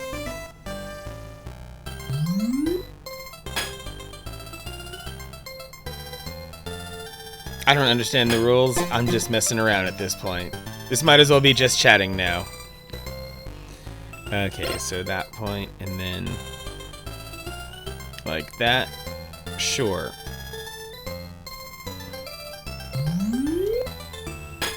Oh, I keep failing. I keep failing a game I don't understand. Imagine that. While the CPU opponents keep crushing me.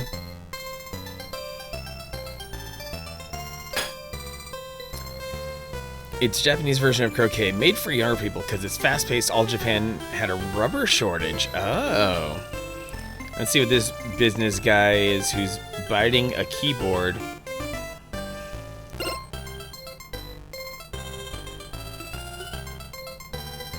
Let's see, how about them apples? Oh, come on! I was close enough. It games with wood balls instead of other games that use rubber balls. Yep, that is correct. That's correct, Yuga2. We're onto the PC Engine side of the games. It's an abacus. That was my second guess, is it was an abacus.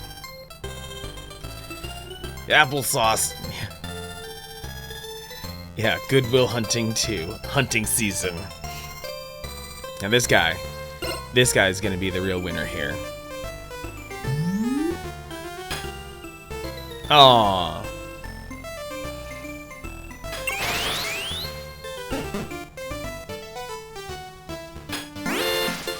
Oh, so he gets to hit other balls?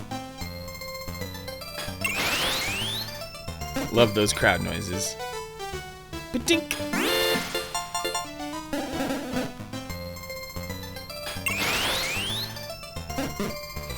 Yeah, this game is just so deeply embedded in Japanese culture that I have no means to like decode any of the imagery correctly.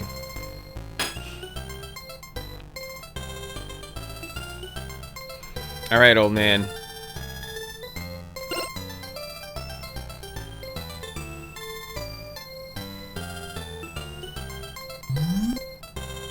There we go. That's the good stuff. That meter filled up way faster than I thought it would. Okay, so now what if I guess it's for the best that I try to go here? Something like that, maybe?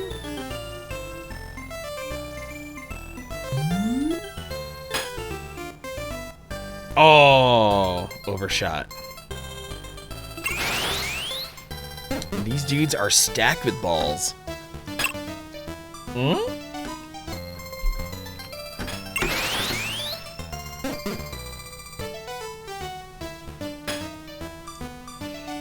So many balls.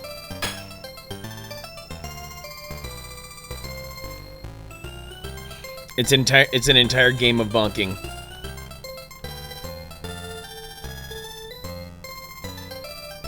So like what if I hit that pole?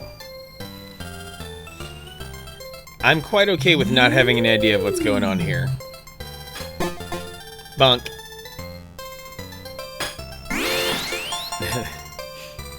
So much ball on ball action. No, balls only get in the way or they fall in the toilet water. Well, crank up the AC and you won't have that problem. Okay, another starting shot. Sure. Let's go high.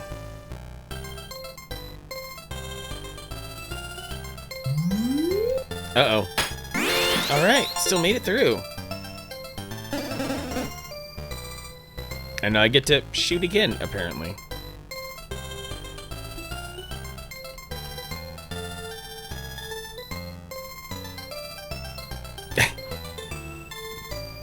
Yeah, this game is massively terrible. I might cut it off at the 10-minute mark because this is just so, well, you get it.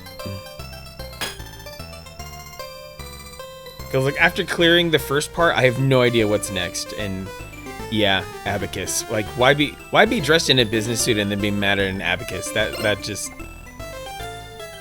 I'll never be Japanese enough to understand. Uh-oh. Oh, I'm definitely losing. I can promise you that. I just don't know what it takes to actually be a winner.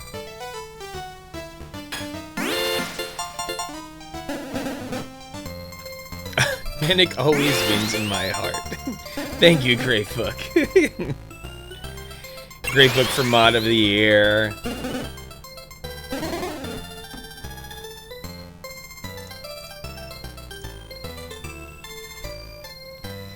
Okay, now we have an airbender here again.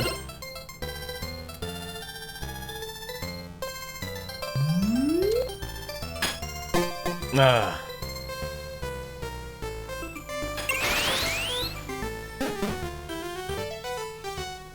Okay, you know what? Screw this noise. I'm done with this game because there's no way I'm gonna be able to salvage that and make it any better. So let's play some Bomberman for a while. I'm pretty sure I can get 20 minutes out of Bomberman, and then maybe we'll get into, yeah, Gradius or Jessica Necromancer may be the final game here. So Bomberman, let's fire it up and see what's up.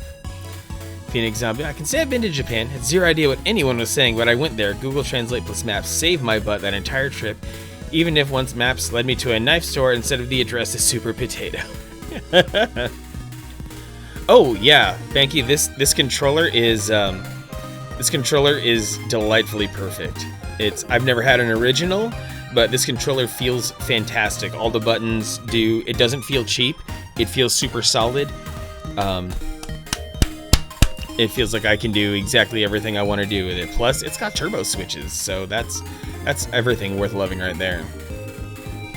All right, so pop this in. Pop in that Who card.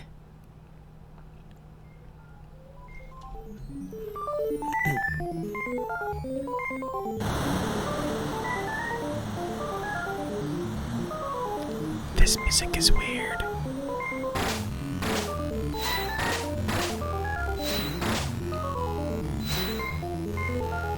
Definitely pick it up, Whip Smart Banky. So far, I'm not regretting this purchase one bit.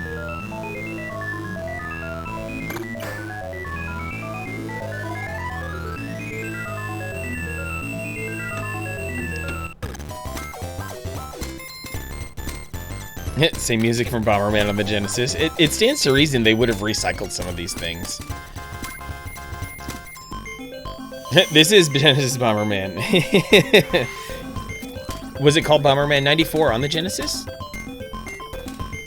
What do I buy if I want to play my SNES cards? Do I have options? Aw, Itty Bitty Ruby, thanks for showing me your biddies. I appreciate that very much.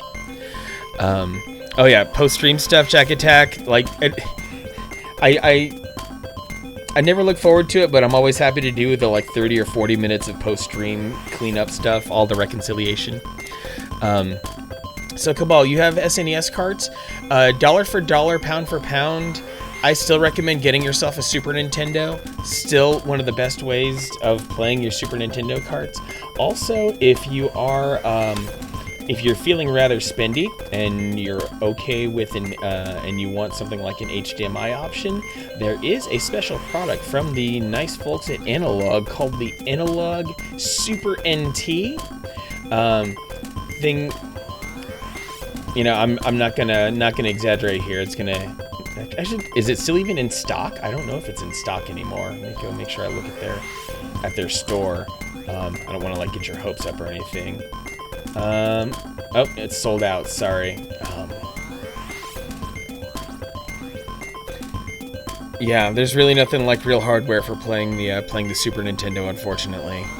All right, there's a game to play here. Dang it, I'm burning time.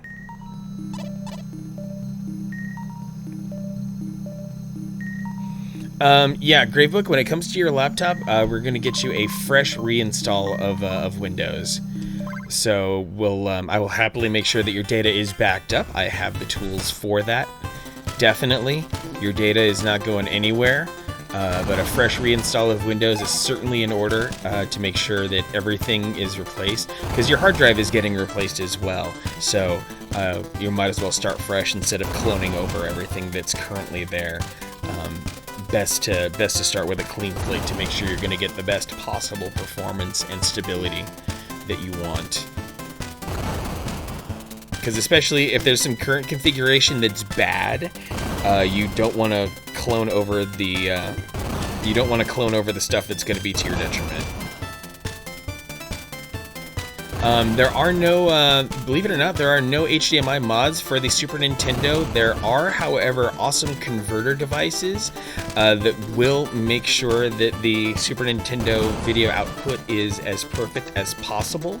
If you were here on my Easter stream or my birthday stream, then I was using a specific device for my Super Nintendo. It is a little bit on the pricey side. It runs about $90, but nevertheless, if you want good video output and you want it to be able to output through HDMI, then this device will work with your Super Nintendo and many other retro consoles as well. So you don't have to worry about feeling like you wasted money.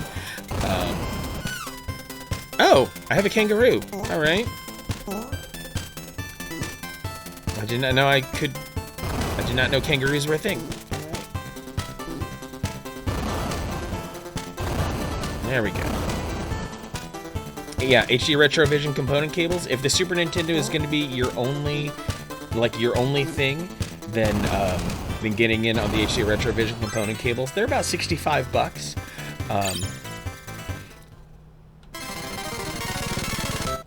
And ideally, your TV can accept that component input. Not all TVs can. Most of them do, though, and things will end up looking pretty good. In the end, I'll always recommend the RetroTink because of how it will be able to make the most out of that old connection. And we can talk about that more elsewhere, Cabal. You still have your original SNES? That's awesome, Gravebook. You weren't the first owner, but that's okay. Stage 2. Oh, I still have my kangaroo!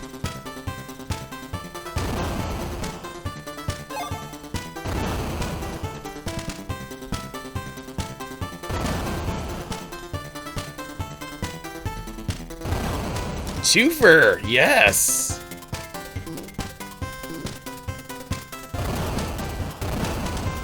Tokyo Spliff in the house. The bearded skating wonder has come back to my stream. Welcome back, Tokyo Spliff. Hope you're having a wonderful Sunday. Thanks for stopping by. Even if you're just lurking or if you're deciding to chat it up today, it's all good. Yeah, Gravebook, you are an excellent video game hoarder. I applaud the video game collecting that you do. You have a wonderful, wonderful shelf of games to keep yourself entertained with. I know the PS4 does a lot of heavy lifting, but you got a bunch of other goodies too.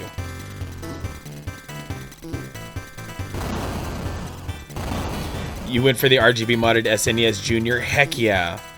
Heck yeah, Phoenix Zombie. I totally get wanting to do that, because being able to just make sure that you're getting the purest signal off of that 7374.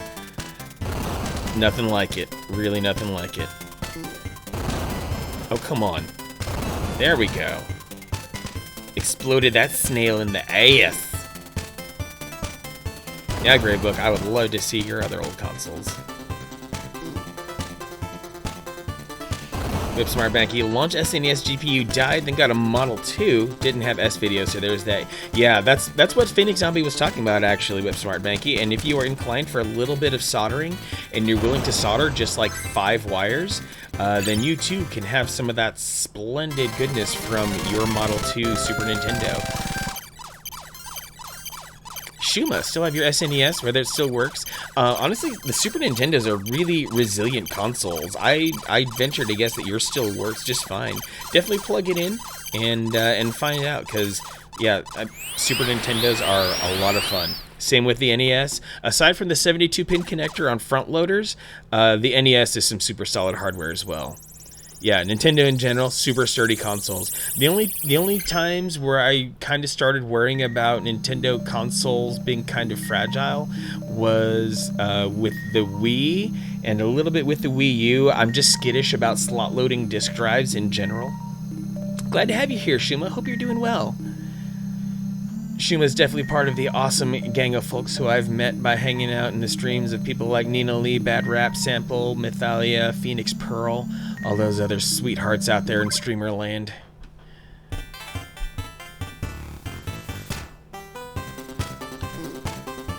Keep forgetting I can jump. Can I jump over any obstacle? No. Oh boy. Oh boy. Whoa, that was scary. SNES only problems is the powers. Yep, exactly. Power supplies die all the time. I was worried at one point that the N64 that I've owned since launch, or at least the first N64 Christmas, I was worried that it died one time, because, but, like, yeah, with Nintendo consoles, usually their power supplies will die before the consoles themselves will. So don't even sweat it. You will be able to go hard on the Nintendoing. Ooh, how invincible am I? Trying to test this out here. Uh-oh.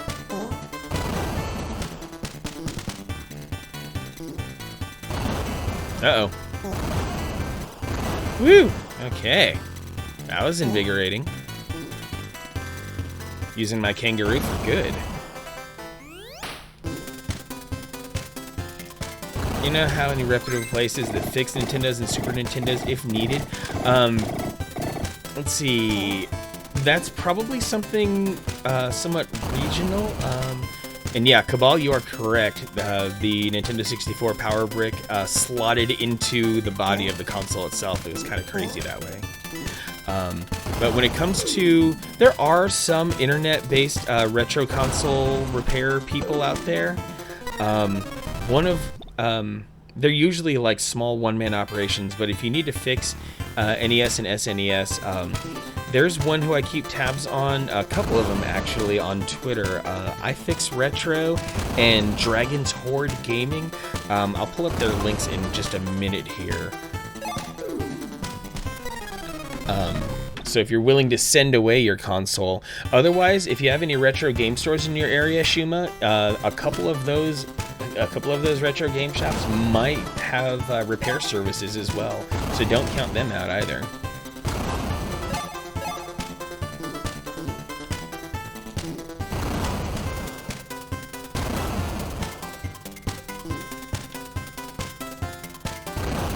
Ooh, that was a big blast.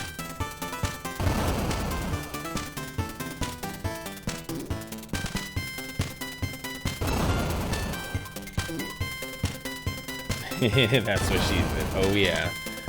One big hot blast right in the ass.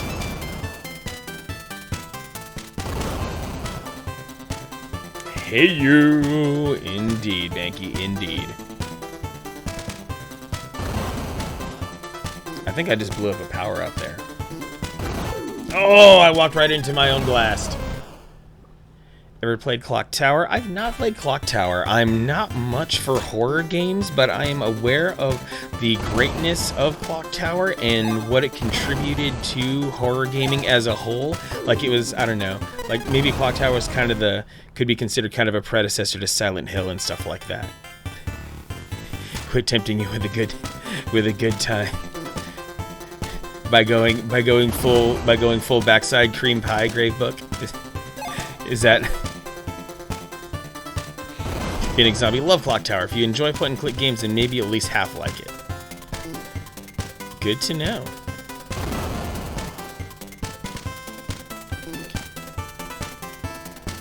Yeah, I totally forgot that Clock Tower was more of a point and click game than anything else. Oof. Those bomb blasts are really something.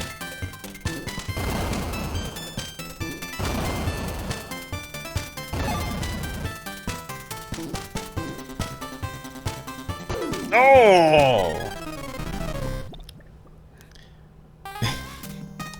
Contrix's kids have heard, well, I won't say that Contrix's kids have heard worse, but they've definitely heard a few things because of me. You watch Ecdysis play that, think he had or has world record. Wow, world record Clock Tower? That's impressive. Because I imagine there are aspects of that game that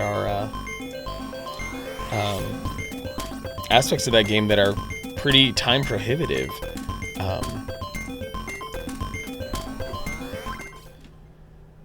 It has a 1 in 80 RNG. Oh dear. A 1 in 80 RNG to be able to continue the run. That sounds incredibly stressful. I don't know if I'd ever want to be a part of that.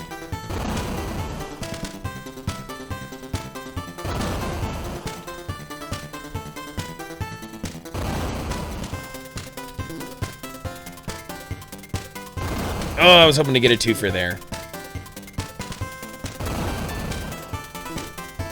Oh no. Urgh! Cornered myself.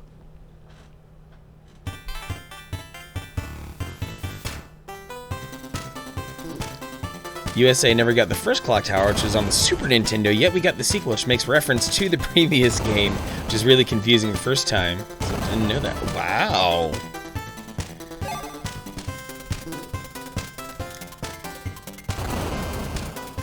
And like weird stuff like that happened very frequently, unfortunately. Like I think since I remember Earthbound was a sequel, and a lot of us didn't know that it was a sequel back in the day, but but they did their best to try to hide that fact, right? Yeah, our Earthbound was actually Mother 2, and I think the first Mother was on the NES.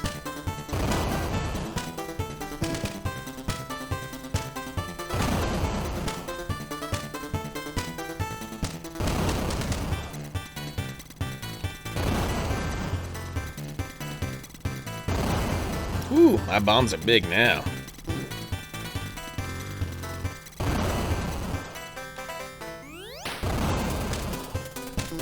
Uh-oh. Want to get the old Alien 3 for SNES? Oh, man. But they did eventually release it on the Wii U and Virtual Console. Oh, wow. I've got the Wii U. I should dip into that. Dropkick Channel, what's happening? Mothership is pretty good at picking Les's series in an anthology. That's a good way to describe it, actually. I could get into that.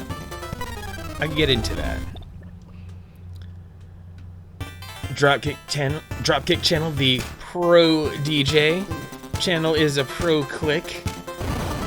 I know you don't stream too often, Dropkick Channel, but when you do, you make sure that you make it a real good one. Appreciate you stopping by.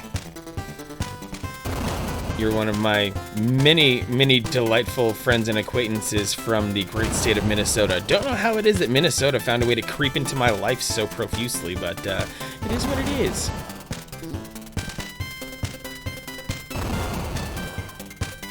That was a little suspenseful.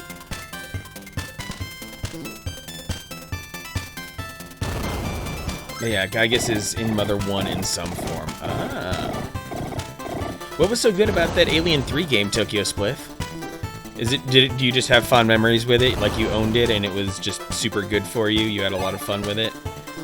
Because that's a thing that happens sometimes with old games, is where even if a game wasn't truly good, it was a game you owned for whatever reason, and you just spent a lot of time with it, and thus you created an attachment to it. Yeah, Minnesota is a super cool state. I've only really scratched the surface, but I know the people from there are rad as heck. Come on, there we go. Fried yo ass. Speedrun is cool too, kind of played like Super Metroid. Oh, okay.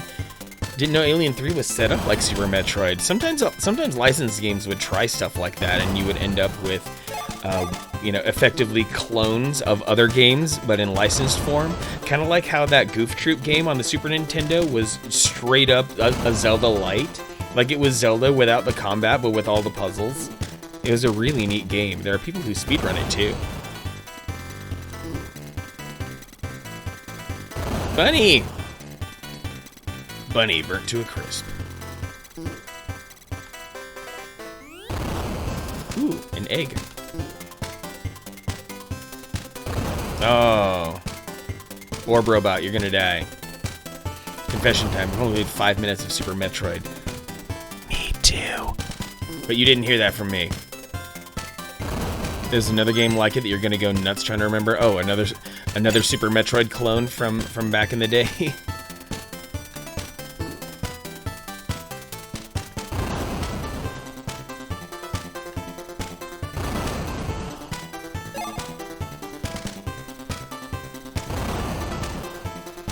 Finally, a game that took its engine from something else like that.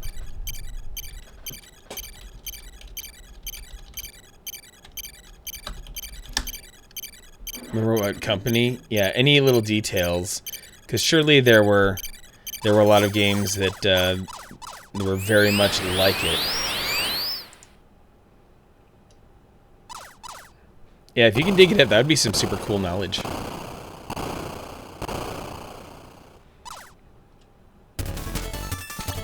Oh boy, a boss level.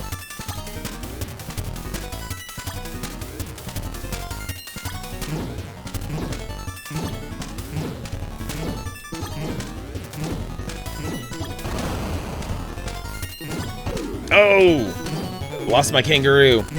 And myself! While damaging the boss. Womp womp. Well, with only 40 seconds remaining, I might as well just wrap this up. Might as well just put it away. I've done time. The Bomberman is, Bomberman is the gameplay is eternal.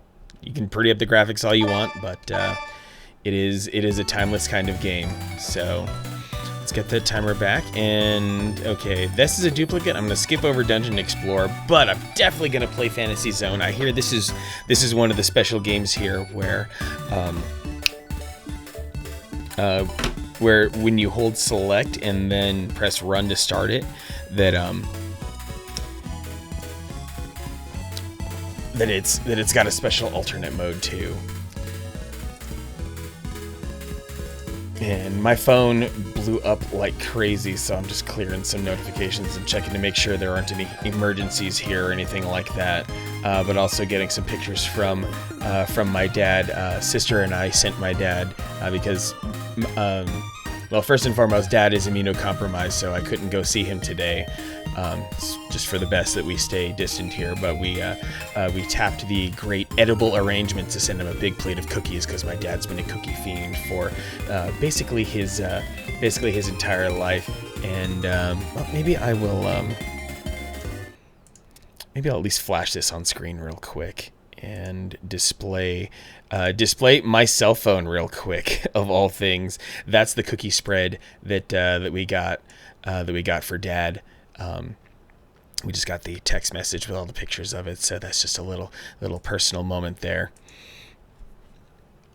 Phoenix Zombie, a dark chocolate fiend. Oh, Navigator scraped together the points already to get 20 minutes of Super Mario Maker going. Well, I just happen to have the Switch Pro controller ready here to go flip things over. And Super Mario Maker 2 is already inside the console. I was ready for you. I'm like, you know what? I know someone is going to hit me with some Super Mario Maker. I just felt it in my bones, you know? So, yeah, here we go. These upcoming 20 minutes will be a Super Mario Maker fest. And as the... and I should probably clarify in the redemption that the person who redeems it is the only person who gets to dictate any level codes that go into this. So, Navigator, if you happen to have any levels in mind specifically that you would like for me to play, you have a few minutes to try to scrape that together. Otherwise, I'm just going to go through the top charts here and just freestyle go through whatever's good. Been watching a lot of Game Center. CX and Fantasy Zone was one of the challenges. Interesting. I remember back in the day, Nick Arcade, Parasol Stars was a very common game for their game challenge. Game right next to what, Banky? I'm not sure what you're going for. Oh, you're talking Cop Car and the Tunnel Rats, dude. Retro City Rampage DX. I played this game Friday night for Yuga 2. Retro City Rampage is an incredible game with Smart Banky. Everything you ever loved from your childhood that was on the NES and that was a movie back in the day gets riffed on in this game. It's freaking incredible. It really is. I counted no less than like 10 games that were referenced and a good handful of movies. Like they went straight into some Arnold Schwarzenegger stuff. There was some heavy Back to the Future. There's some heavy Bill and Ted. There was even an early sequence in the game that played out a lot like NES Metal Gear. It was super cool, including riffing on some of the poorly translated text. And with Smart Banky and Banky, you're probably gonna like hit yourself because this game has been out for like a good 6 or 7 years. It was a fantastic time, and if you just want to watch my VOD from Friday night, then you'll be able to just watch me laughing my ass off at every single thing that happened. So let me switch my stream info over to Super Mario Maker 2 here. Get that locked in. Shazam! Okay, 20 minutes of Mario Maker underway. Let's boot it up. And the 20 minutes will start upon the loading of the first level that I choose.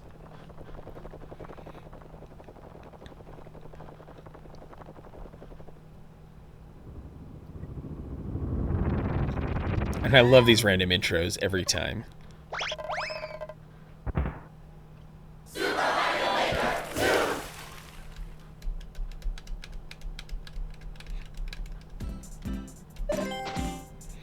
Play Course World. Courses. Let's see what's popular. Get a Life 4D SMTW bonus. Okay, whenever some of these some of these at the top have some really neat gimmicks, so I'm gonna happily try some of these because they end up having some really just hilarious things going on in them. Like a few weeks ago, there was that Control the Mushroom level, which just had me dying. So level Tango 5 King Hotel Sierra Ocho Quebec Street Fighter. Let's play it. Reach the goal after picking up at least one one-up mushroom. Okay.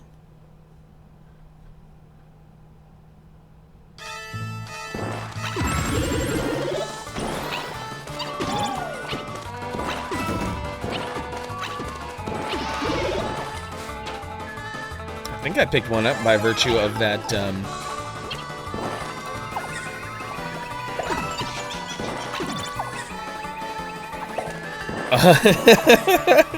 This level is just full of trolls. Oh my goodness. This is great. I love this gimmick.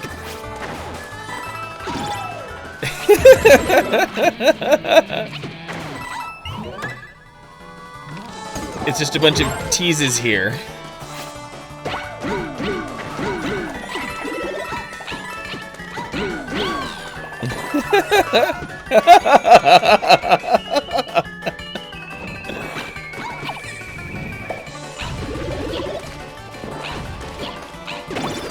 Oh my god.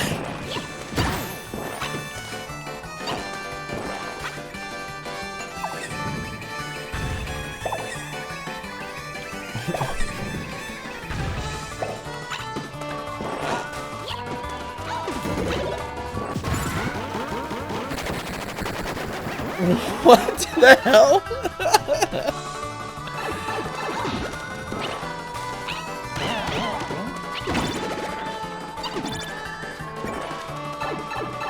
Yeah, blue balls the level. This is great. This is like the perfect amount of trolliness.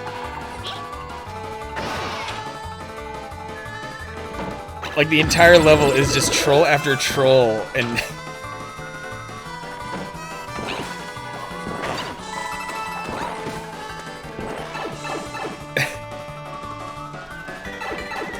yay.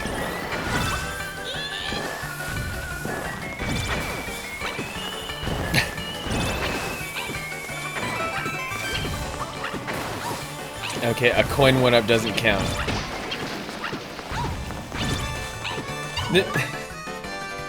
I bet it hands you a freebie 1-up at the very end too, which is what's gonna make it hilarious. No!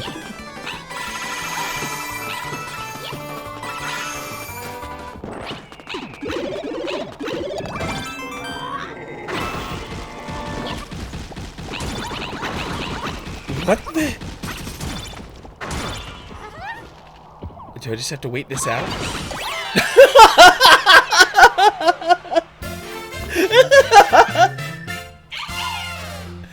I mean, early on I figured it was to my detriment if I tried to chase down many of those 1-ups. Oh, that was fantastic. Popular minigame remix. Puzzle control, hurry up times 2, avoid times 2, keep run. Hotel South Korea, Hotel 79, video games. Let's play it.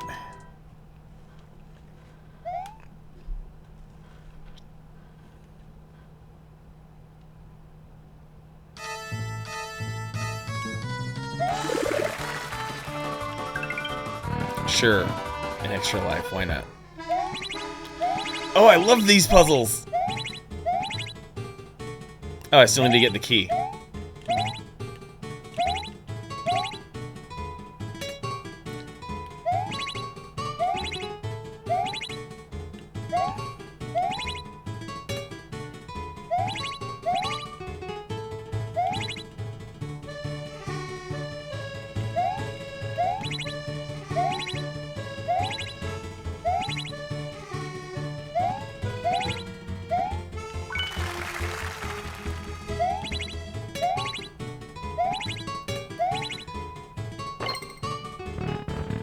Oh yeah, some Super Mario Sunshine music.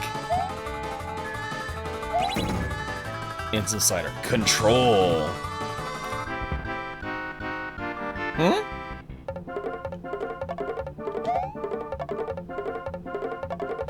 How?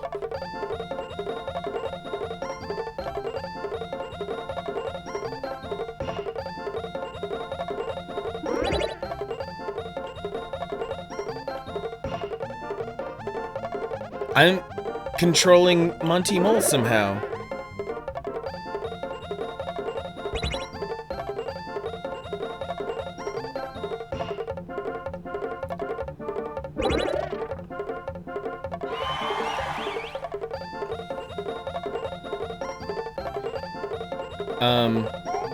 Oh, there I am. Get that sunshine, Crimson. Get it. Mr. Gravebook playing Tekken 7. Awesome sauce.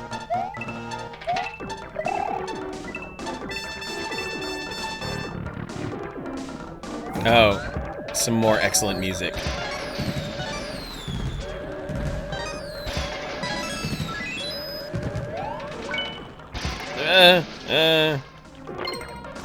Woo, that was close.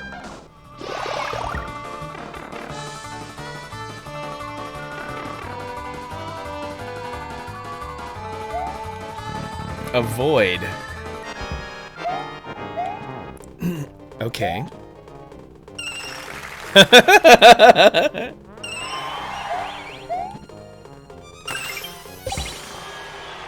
Okay. Simple avoidance.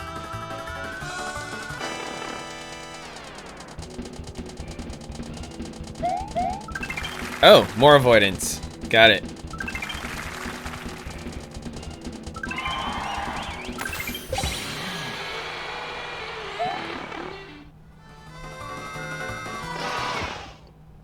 Run.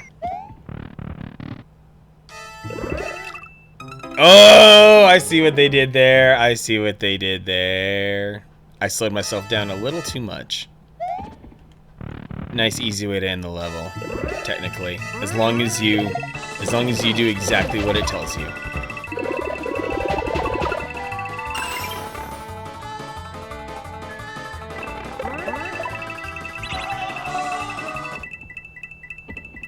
Oh, that was a flex right there.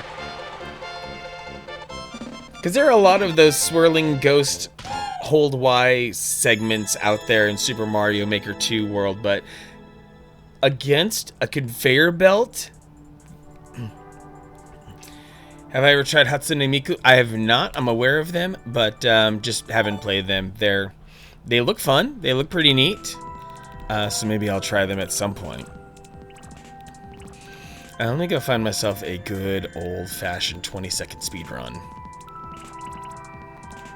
Hard jumps, super sellout.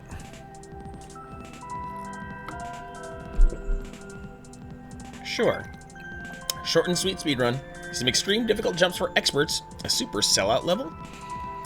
Whiskey 7 Sierra 1 Juliet 571 Hotel. Let's see what's up. Pretty brutal in terms of accuracy. I mean, I'm a seasoned Dance Dance Revolution player, so I'll happily take it on. Let's see what I'm up against here.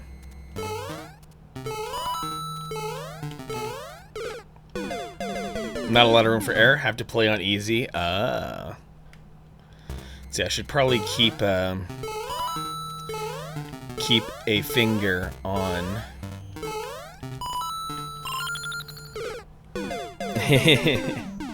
Yeah, probably at some point in Discord, I'll probably have to share of when I've tweeted some videos of back when I had a little bit better physical stamina, because I've been a super lazy piece of crap during isolation, but I should really get back in the game on Dance Dance Revolution, because I do have some skill. I've been playing it for quite a while. I've been more or less beasting at it since I was like 17.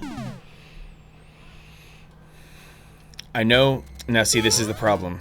As a Twitch affiliate, part of the affiliate agreement is that I'm not supposed to acknowledge that I have legs, but I do have some pretty beastly legs, thanks to Dance Dance Revolution and being in marching band.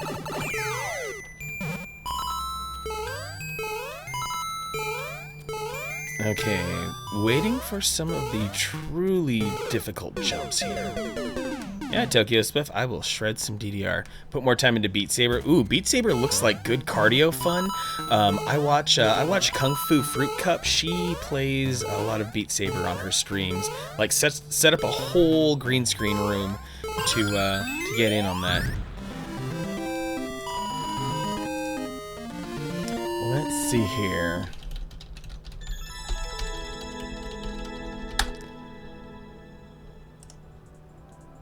I may be able to come on. I know I've posted videos of myself playing it, and I can just let sure, this'll work. Seen a dude named Hibiki? I think I have.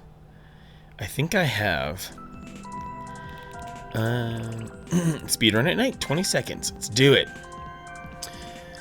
0 Quebec Sierra, Charlie John 5 6 Hotel Grande.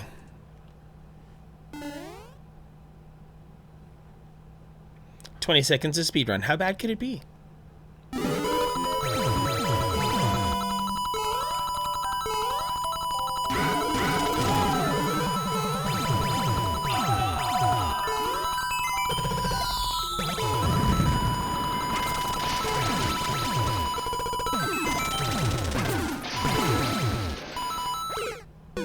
Oh, what?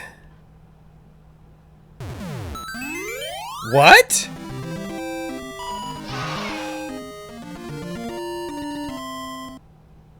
What the hell was that level?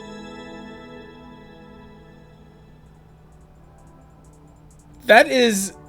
There is so much audacity in that.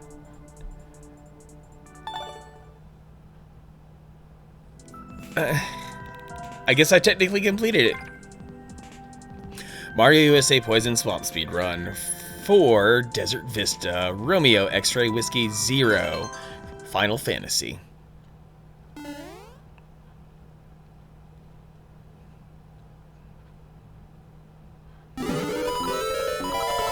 Oh boy.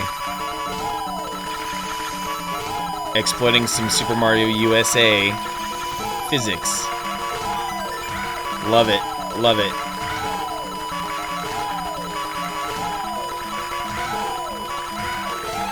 Okay, that was rather simple. Ooh, great book. What type of wine are you sipping on tonight?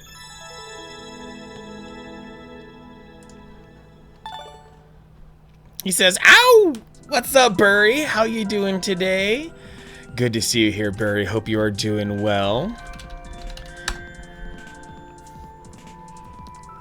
Oh, you were rocking some Skyrim. That's right.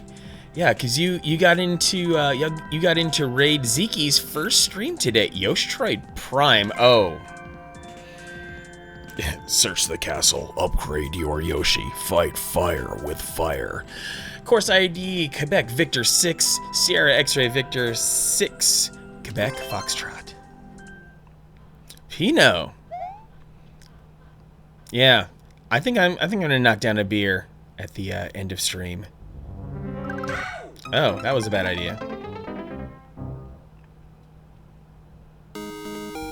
Oh, Gravebook with the gift sub. Gravebook giving some love to Burry. Love to see it. Absolutely love to see it. Making sure that Burry can keep rocking my emotes.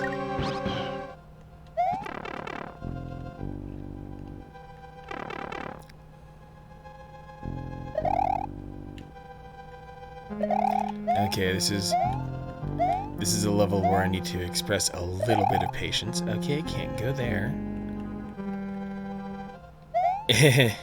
Yeah, Spliff, told ya.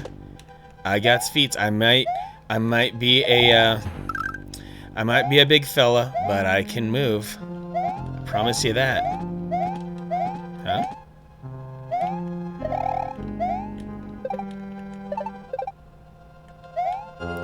When you fix audio for stream, you were so much louder in the game. When you laughed, it was super loud. But we love your laugh, Burry.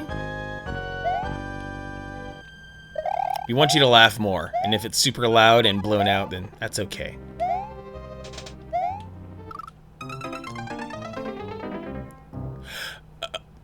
Okay. Okay. I'm starting to understand things. But do you love ear splitting loud? Well, I can control my own volume, so it's okay.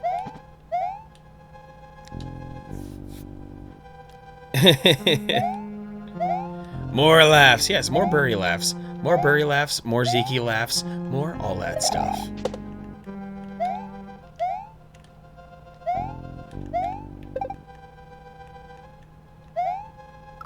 Oh! I got too greedy and I got burned.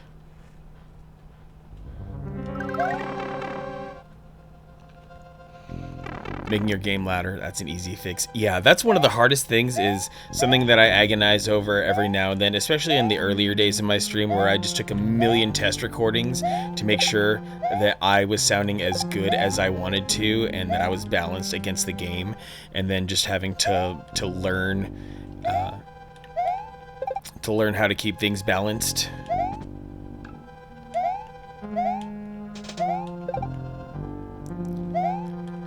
Because I don't use a mixer, I just make I have to keep a mental mixer of knowing how relatively loud certain consoles are, and I probably have to put a leash on the Switch here. I should probably have checked that a little bit. Oh.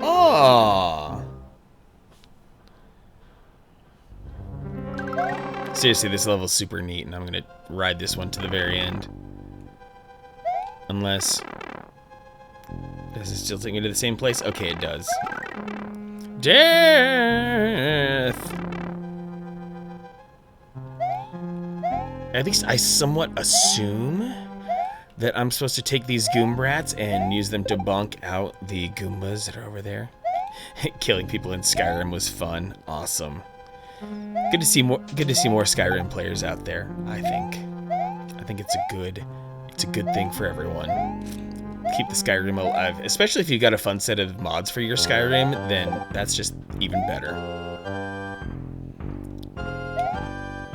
So all those who dare, make sure you give Burry a follow. Oh, he won't go in there?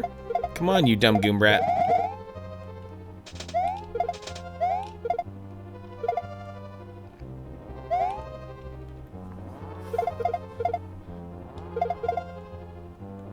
Okay, so where's this Goombrat supposed to go?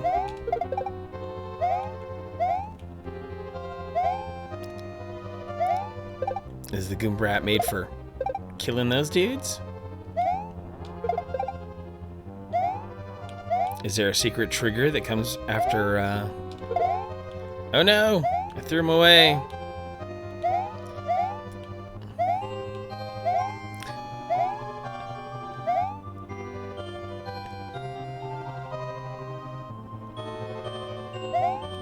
Alright, I think I already blew my shot there. Oh, we've got some Skyrim sisters here. I'll let you two geek out over that. That is not my type of game, but all the more power to you for enjoying the heck out of it.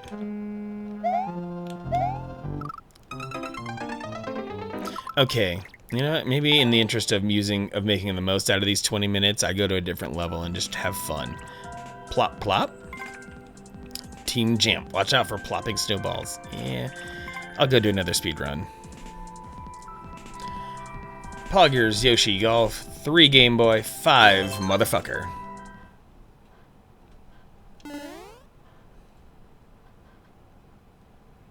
Let's see what this speed run's all about. Okay, trust the coins. Your Khajiit is based off your cat.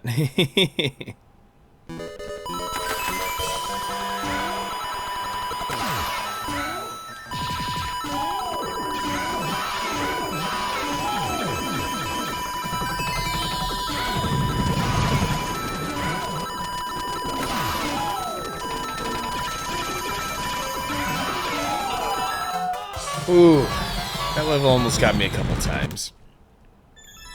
Oh yeah, BGR, load up on those fireworks. Set everything on fire. All of it.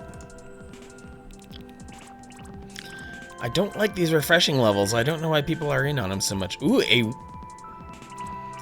Okay, I'm gonna get in. 20-second speed run with 28 seconds to go. P18, 1RX, HGF. Let's do this. One last speed run to cap this off.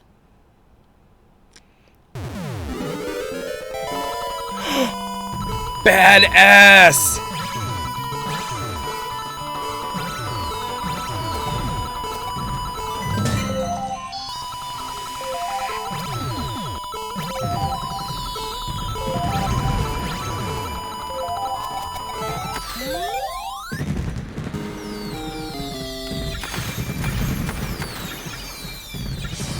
There you go, Navigator Bowman. Hope you got your points worth. So that's that on that. 20 minutes of Super Mario Maker 2 in the books. So, gonna exit that. Going to tell my Switch to head back to sleep.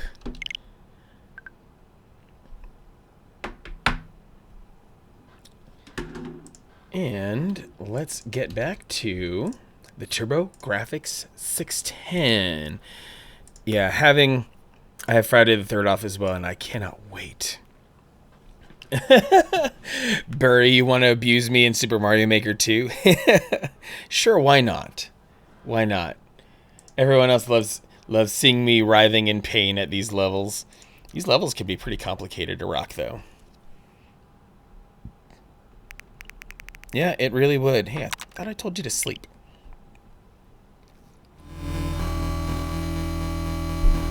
Now back to the Turbo. Or more specifically, the PC Engine. And we get to go on to Fantasy Zone. Let's see, did I lock in my retro? Yes, okay, good. Alright, Fantasy Zone. I believe this one has 2 versions, so I'm going to do the select trick after these 20 minutes are done and maybe just kind of freestyle it a little bit. So that's what I call my brain. Hue card insert. The Fantasy Zone. Okay.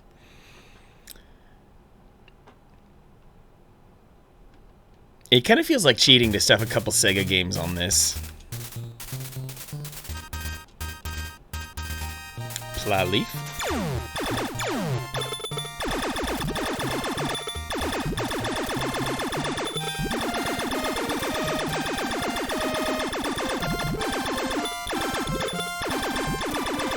At least I can shoot in 2 directions. That's nice. Trying to collect coins. Ooh, I should just turbo up on both here. I think I have unlimited bombs, so might as well. Oh, so that's how I defuse them. Wow. Yeah, speaking of, we already did Mega Bomberman. Didn't realize that was a turbo game all this time. Yeah, chances are if the game was made by Hudson at the time, chances are that it had a turbo version.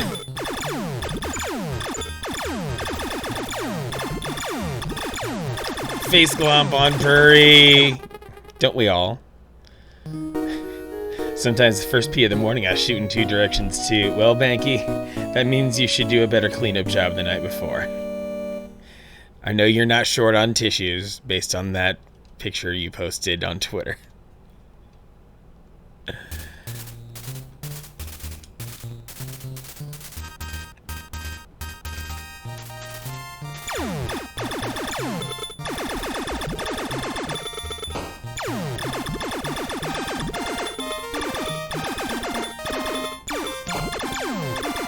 I mean, with all the colors and stuff, this is kind of Fantasy Zone-y. Like, it really is like some sort of child's imagination kind of place. Kind of collect coins. Shower drain 2, ungrateful bastards. Oh boy. The adventures of being a teenage boy.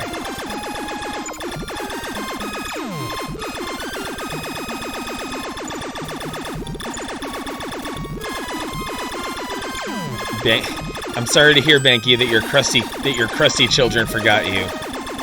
Maybe those crust children will stop being a bunch of sewer chuds and come find you.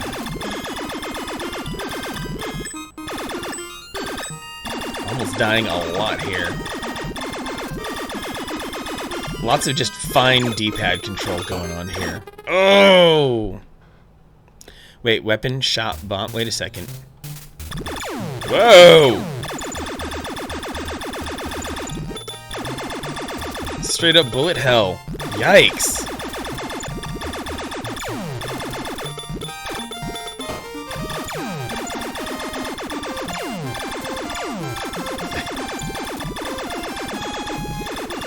I mean, Banky, when we're talking to sewers, why would I not reference chuds here?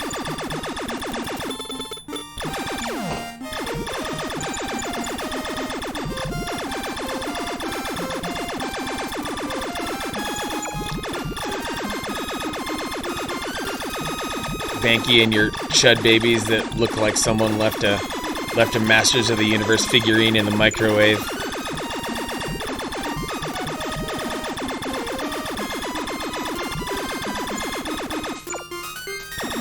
Okay, I really don't know if I'm getting 20 minutes out of this. I might do 10 and 10 with its remix version. Because, like, this is actually rather one-dimensional gameplay. And I'm definitely, like, I feel spoiled now for shmups after playing that Thunder Force game. Like, that was so good. So seeing this simplistic Sega System 16 arcade game just kind of, I don't know. And I don't feel like I'm making any progress. Like, the game should at least make me feel like I'm getting closer to, like, a second level or a second phase or something. Thunder Force was so good. Yeah, so maybe if I return to menu, and this is one of those, hold select, and then start, and I think if I just hold select, it boots up a remix version. Yeah, these colors look a little different. Thunder Force blew your peanut brain. Slightly different colors, a little more vapor wavy. Different audio too.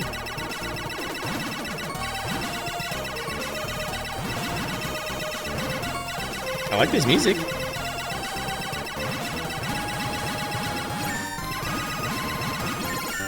The Sega System 16 game that really deserves more love, in my opinion, that really should have like deserved a few good home ports was Quartet. That was a really awesome, inventive side-scrolling shoot 'em up, or side-scrolling platformer shoot 'em up.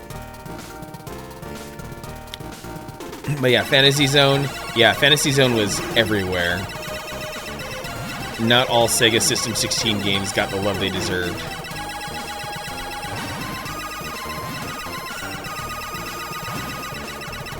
Oh yeah, Quartet I remember playing in arcades. You could select one of several different characters, and you got a bunch of really neat guns, and you could play straight up platformer, but there was also power-ups that gave you a rocket pack and jump boots to let you go all low gravity, so that the physics of the game could change at a whim, depending on if, you know, what your power-up situation was like. Really neat game. You'd go through a bunch of different scenarios and fight enough enemies to acquire a key to be able to escape the zone that you were in. Like super arcadey, but also like felt like you could play it long term as well. Quartet was really neat. I think it got an arcade sequel as well, but it never really came home. Wouldn't surprise me if the first Quartet came out in '86. I was playing it in the early '90s. That's what my local pizza place was rocking anyway. All right, Burry. Thanks for stopping by. Thanks for showing some of your awesome, lovely energy. You sleep well. Go wrangle all those children that you do all the time. Hope you have a wonderful night, Burry. I'll see you around.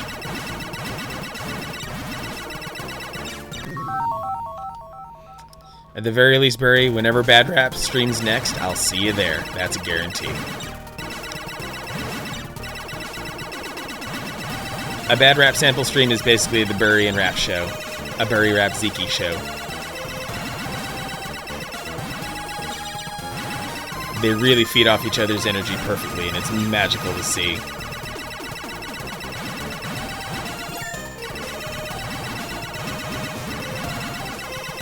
Okay, I think I'm kind of getting the hang of things here. Like seriously, this being one giant contiguous area for me to just keep swinging around and doing loops in It's actually pretty nice. It eliminates a lot of the hellish scenarios of going crazy that the usual side-scrolling shoot 'em up tends to bring. And being able to like flip right for a frame to blast an enemy that's on your tail, really neat. Oh! Kind of shocked that Zeke didn't come in with Burry. You know, Zeke's gonna do what Zeke's gonna do. Reminds you of Defender. Yeah, there you go, Phoenix. Yeah, I wasn't even thinking about Defender, but yeah. There were definitely a couple. There was some like helicopter-based Atari 2600 game I remember playing that was kind of like this too, where you were placed in a giant box and then you zipped around the giant box. It wasn't just side-scrolling from point A to point B. It was definitely an area that you had to clear. But as it is now, I am in a zone of fantasy that involves blowing away some really abstract enemies. And I'm kind of wondering if eliminating these pod dudes is how you clear the area. Because they seem to be birthing these enemies from a robot birth canal, and taking them out probably finishes the level. So maybe that's how I'll focus things.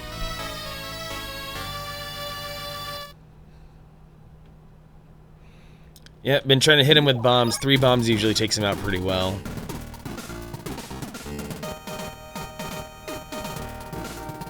So the sooner I can take these guys out, the better. Oh, 2 bombs, okay. 2 bombs or 3 bombs, but yes. It's just the sound that's made when shooting them sounds so ineffective. It's like it's plink, plink, plink, just bouncing off of them. That's what had me a little bit hesitant. But if 2 bombs does it as well, so be it.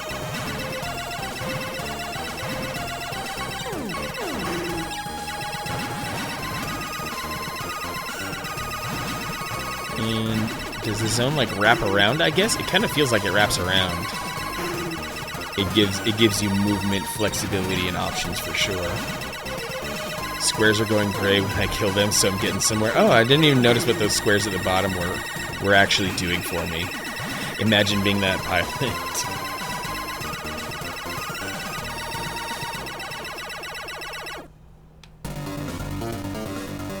Oh, boss time. Okay.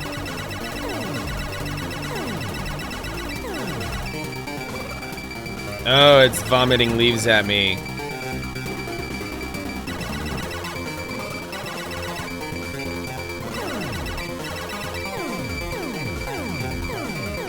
Oh. Alright, hey, thanks for hanging out today, Rikaku. Appreciate you doing your thing here. Thanks for the good energy, the good vibes. Get your rounds in, and do what feels good. Yellow Devil, is that you? I mean, he kind of was given some Yellow Devil vibes. Oh no. Ooh, his mouth is purple. That must mean something. Aside from, you know, a venereal disease.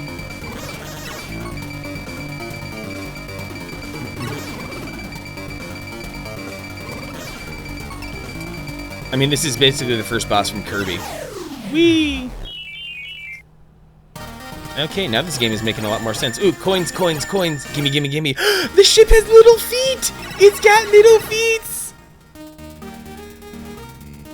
Okay, so now I have 3,200 gold. 3,200, what should I get? A laser beam sounds nice. And a jet engine. Ooh, wide beam also sounds nice. And sure, why not a big wing?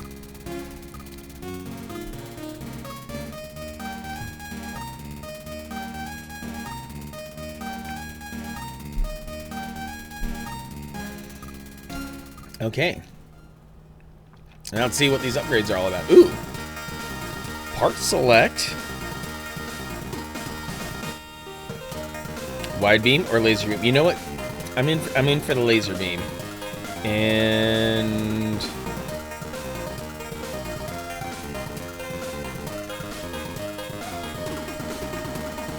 let's see how I oh! I feel powerful now. This wide beam is my shit.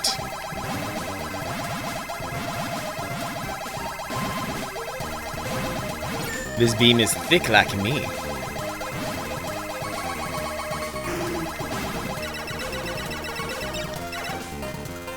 Oh, little balloons let me change things up. Uh-oh, enemies got homing beams.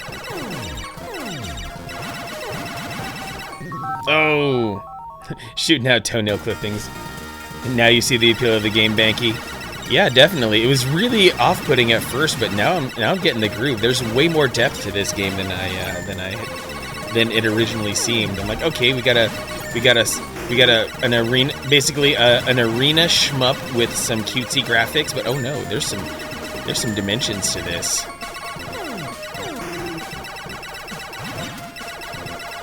And like, I just really like the ways in which they manage the bullet hell.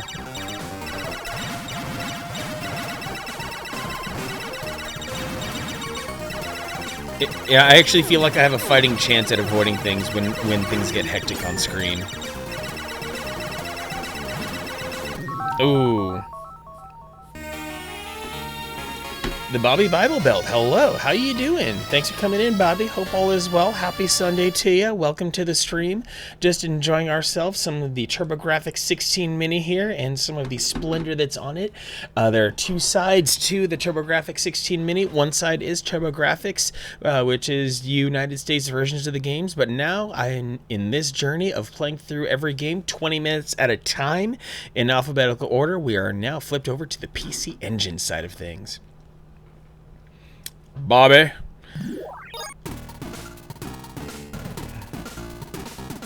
All my gold is gone.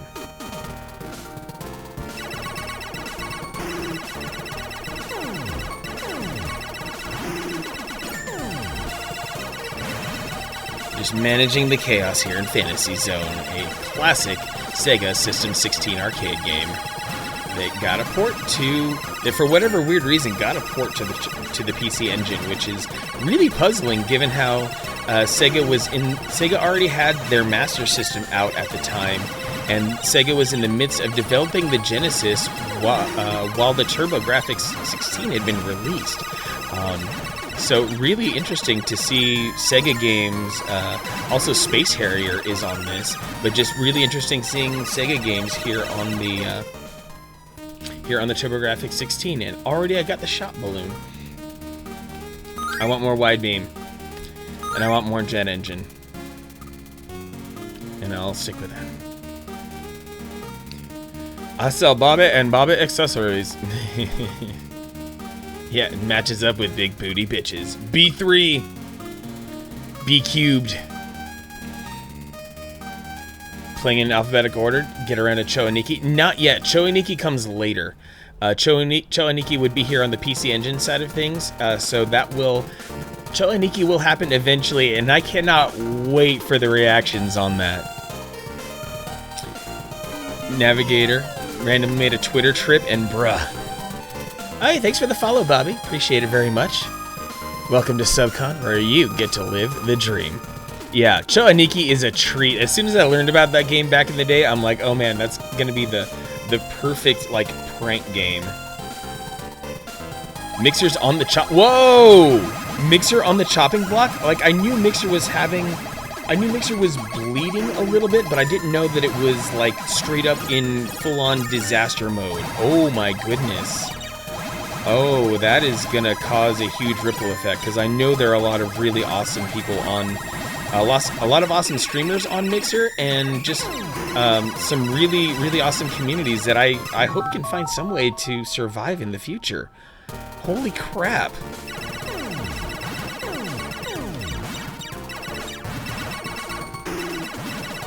That'll be a huge blow to the streaming community, and like I really hope, gosh.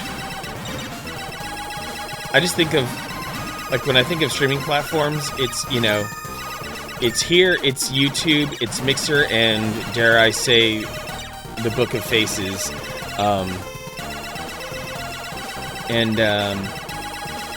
Gosh, it really sucks to think that, like, Well, I guess if for one thing, I hope like YouTube gets a lot of those people. I know a lot of those people will probably come crawling back to Twitch. But yeah, that's a lot to think about. Muckworm, hey, what's going on? Thanks for popping in, Muckworm. Hope you're doing well. Happy Sunday to you.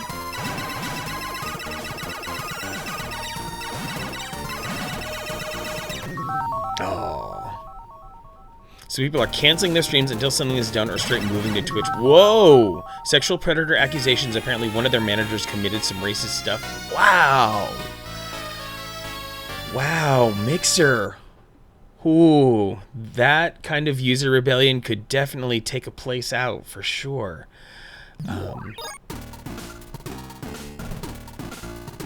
The fact that Mixer streamers have managed to band together in that kind of solidarity is really impressive. Big ups to that community for being able to rock like that.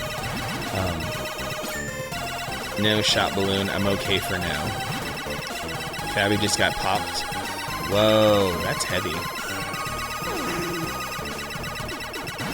And like, especially nowadays, people are usually coming at their assaulters with some real like receipts, some real tangible, like, here's some screenshots, here's a timeline, here's some irrefutable, I'm gonna fry your ass.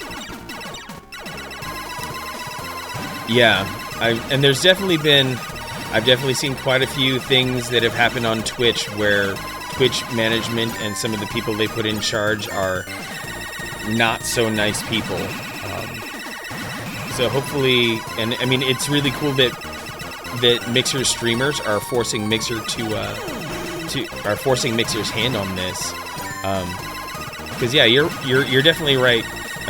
You're definitely right on that. On that Yuga too. That, you know, every company, especially when you've got, you know, hundreds of thousands, if not millions of people doing a certain thing, that unsavory faults are going to show up. For better, it's inevitable. It's just frustrating that that's inevitable. Plexstorm is a game streaming platform which allows not safe for work content. Oh wow, I did not know about Plexstorm. Not at all. None of them are perfect, but Twitch doesn't have it that bad, which is really surprising given how big Twitch is. Alright, Banky, thanks for stopping by. Hope you have a good night. I'll see you around on the Twitters, and maybe even a little bit more on the Twitchers.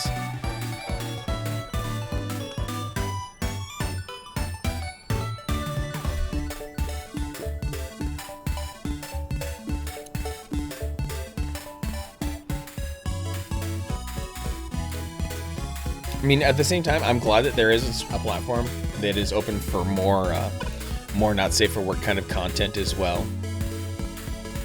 Let's see, there's Gradius, Jessica Necromancer, Necturus, Newtopia, Newtopia 2, Ninja Gaiden, basically, more Bonk, Salamander. Where's Choaniki? It's kind of odd because I think their alphabetical listing here on this is kind of, I'm not sure what do I even have this sorted by alphabetical? Have I been doing this wrong this whole time? Because I thought I did that. I thought I did that this whole time. No, we need to go... So we have some separate stuff here. Okay. Dang it, I've been screwing up the PC Engine side this whole time. Okay, so let me go back here. So yeah, Choaniki is here. And you know what? Let's see. It's 7:50 p.m. Trying to think of what I have up ahead. Okay, you know what?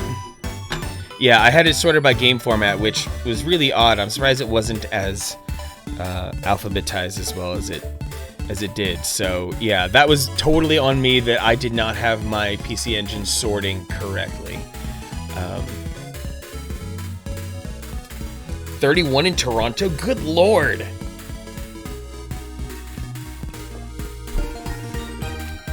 I don't know how anyone in Toronto would be coping with it being 31. Anyway, yeah, 34C is 34 Celsius in the southern half of Arizona in the summer is a good day. Regularly, you're seeing 40 or more. But in any case, Yep, Muckworm. It's crazy, and we deal with that by paying a lot of money for air conditioning. So, tonight's stream is going to wrap up with some Cho Aniki, as Phoenix Zombie so playfully referenced earlier. Rock on Gravebook and Contrix. Love you all. Okay, so you're ready to possibly like shield your eyes, among many other things, because Cho Aniki is going to get weird. Very weird. Yep, Contrix. Celsius here. Celsius. We're dealing with the world. We're dealing with outside of the U.S. In Celsius. Oh yeah, in Celsius 119 is 48. No. The Imperial system needs to die, damn it.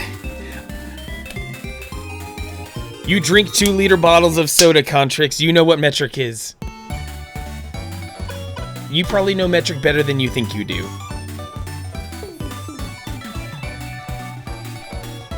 Anyway, take a deep breath, and let's go for a ride.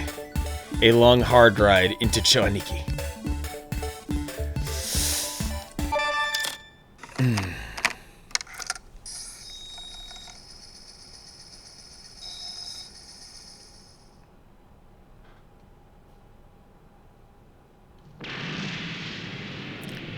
Do you have lube, Phoenix Zombie? That's the only way your body can be ready for Cho Aniki. Oh, Gravebook. I'm guessing Mr. Gravebook is going to have a very good time tonight. It doesn't matter that we can't read the text. I'm going to go easy on this. Dad once got annoyed with you for using centimeters over inches for a measurement. Ooh, I think I'm going to be... Let's see. I think I'm going to be the lady. Holy bass voice.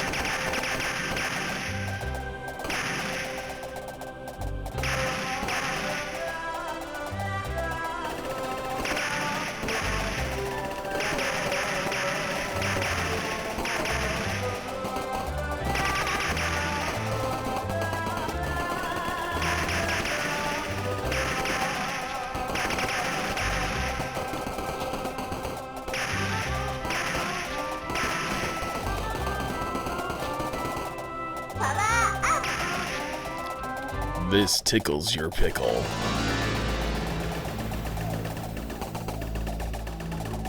Glad I could make something on you vibrate, Contrix. I don't feel like I'm doing any damage.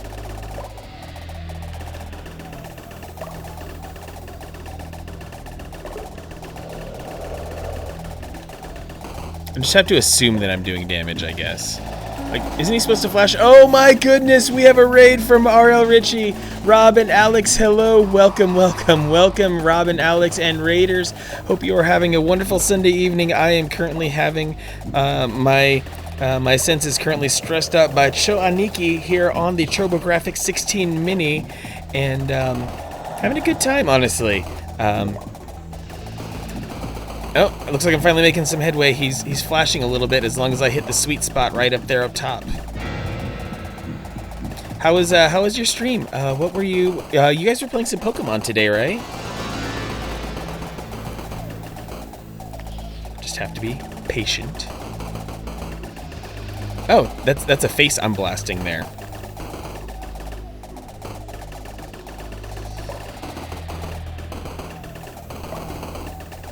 A bearded face.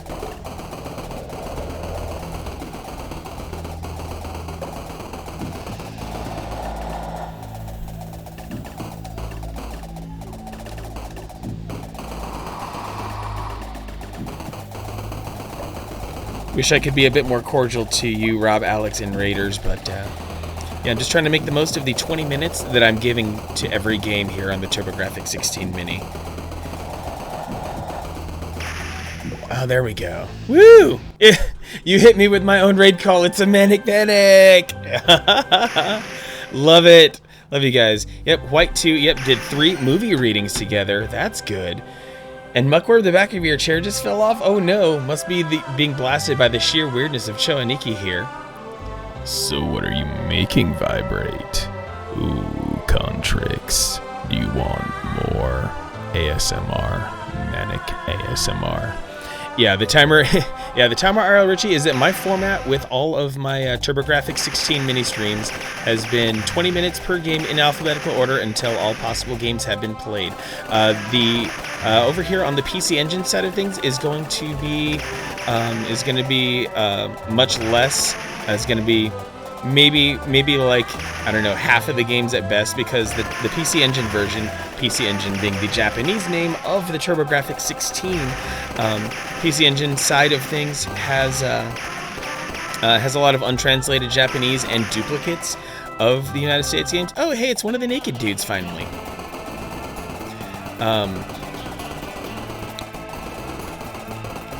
So yeah, I don't think I'll be playing all 57 games. I'll end up playing like, I don't know, 48 games or something like that.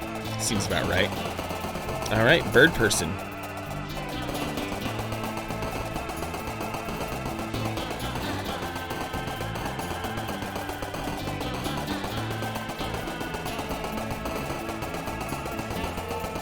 I mean, I put it on easy, so thus I've been doing pretty well at this game so far.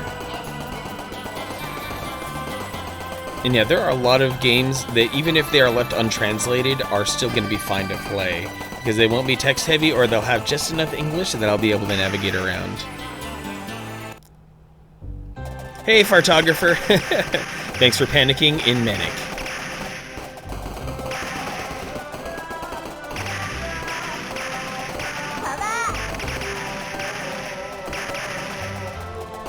Yeah, I've been having a lot of fun with this overall. I just figured I owed the TurboGrafx-16 Mini some time, because when I had my HDMI capture card meltdown this past Tuesday, I missed a day of streaming the TurboGrafx Mini, so I figured I would make it up today, because I definitely want to take a break from Ocarina of Time Master Quest, which has been stressing me out like crazy.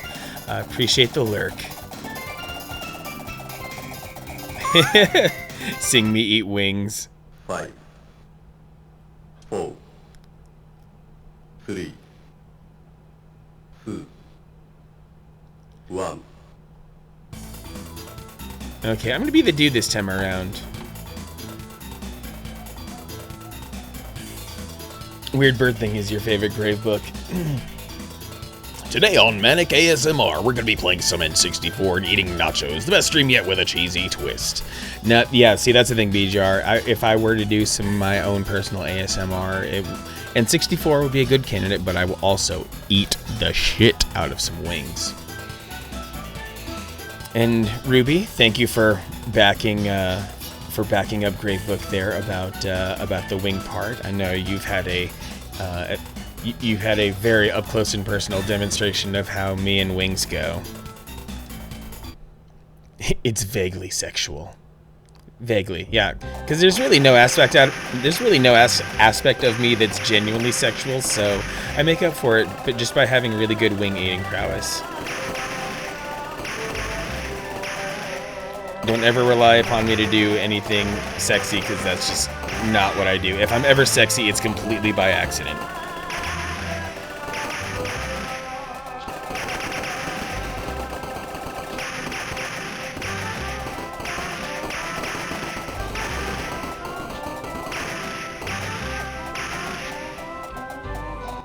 Hi.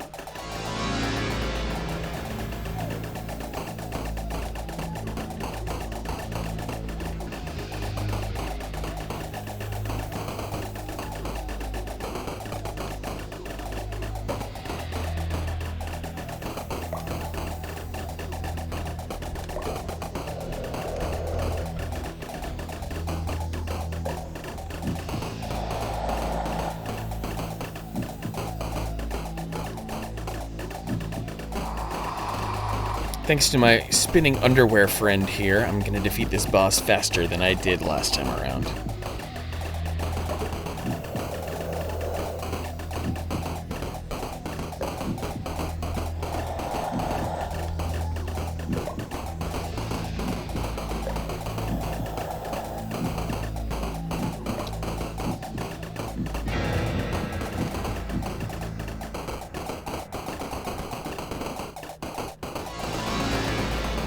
Come on.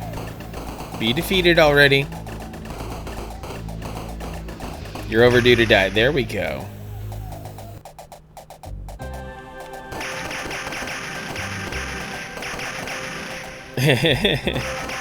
Yeah, Gravebook, your aggression is second to none.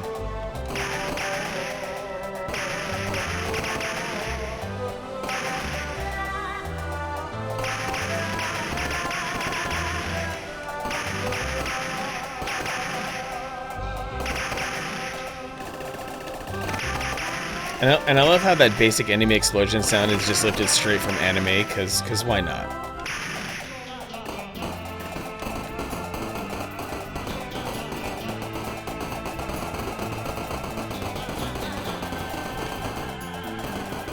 First phase over. Crap work week. Oh, really? You've been just super slammed, Yuga 2, I guess? Okay, back to the sweet spot. I mean, you already have some super long shifts as it is.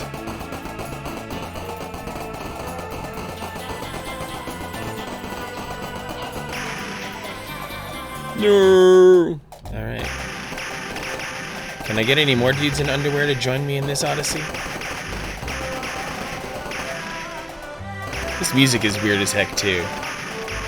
Oh hey, there we go. Power-ups are spinning dudes in Speedos. Gotta love it.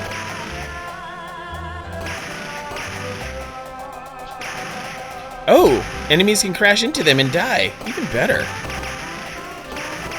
I can just use my stud muffins as bludgeons. Oh, I guess not. This is dope music though. I sacrificed him as a smart bomb.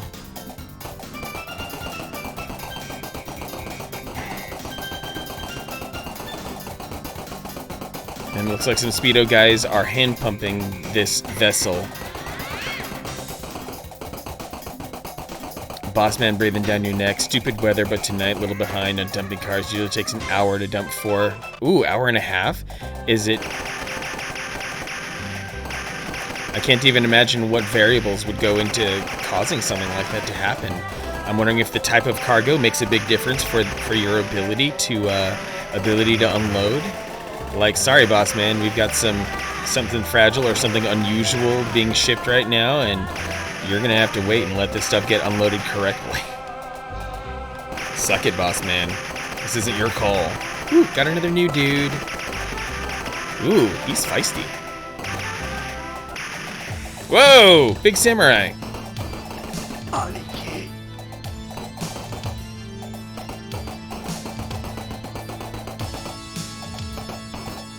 Okay, I'm just outside of the hit zone of that laser.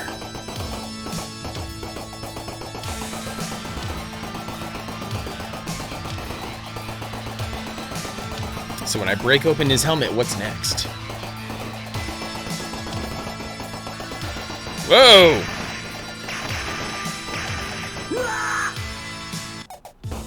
Oh, I got hit. Okay. Face getting crazier. I wonder if that face is like some sort of Japanese demon.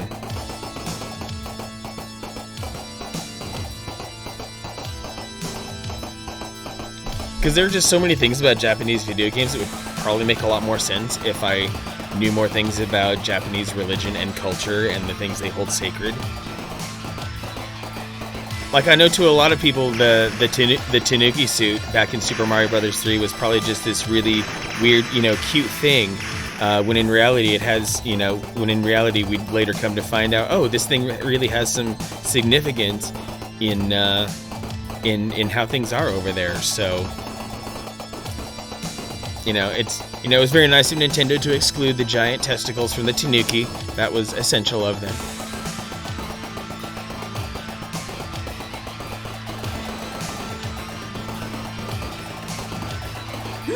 Oh, I wasn't paying attention. I was reading Yuga 2's.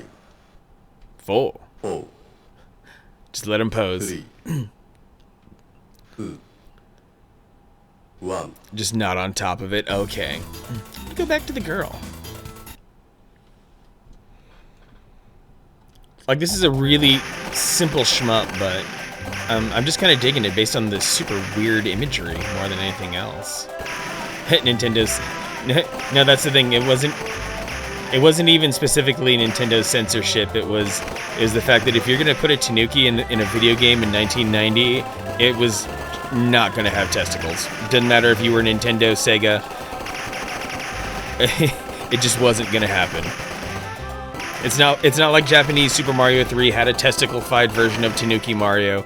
It's just how things had to go. 3. Aniki. Nintendo has gotten much lighter on the censorship over the years, though. Like, they really started softening up probably around the N64 era, and now we're in a situation where, like, oh hey, I'm playing Doom 2016 on my Nintendo Switch, so.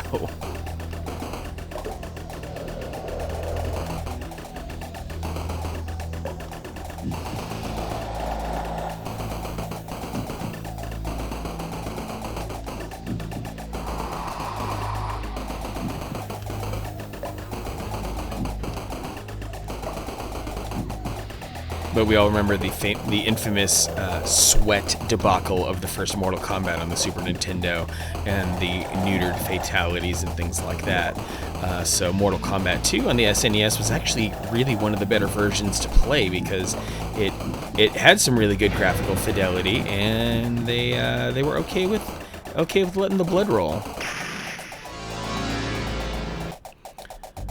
Only NES game I can think of where things got edgy was that arcade port of that one gory arcade game from the 80s. Can't remember the name of. Yeah, I remember there being some arcade shmup that was like really, I don't know if I would say gory, but it's like there was a lot of like you were going through a lot of viscera and vital organs and stuff like that. Chiller.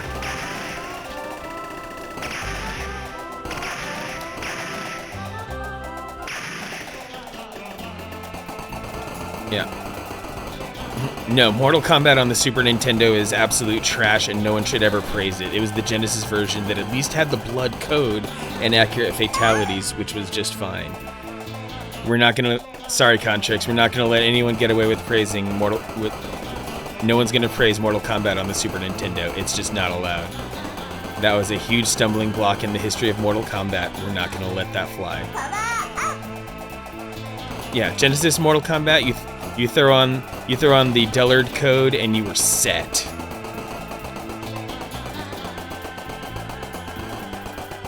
Yep, Sega version of the blood code, ABACABB. Weird pizza place. Aren't all local pizza places a little bit weird?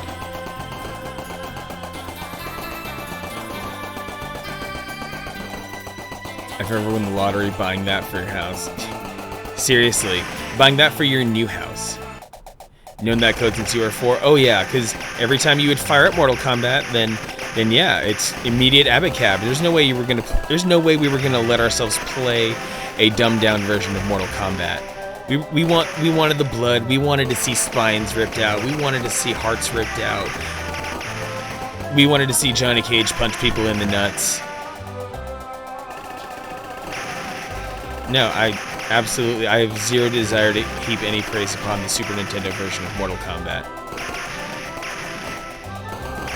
It was an exercise in futility, and I'm sure the programmers were embarrassed as hell for having to program a version that did not have blood in it. You just knew it.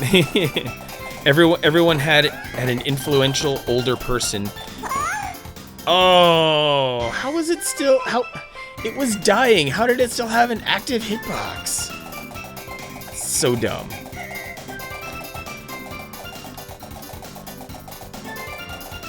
Yeah, Gravebook, I wish you well on figuring out the trust fund stuff. That sure does sound wacky. Oh, did I already somehow burn all 3 of my bombs? Guess I'll just keep shooting here.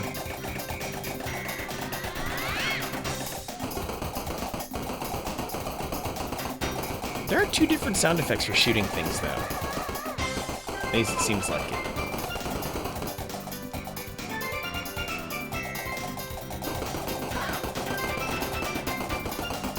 Loving that steel drum music.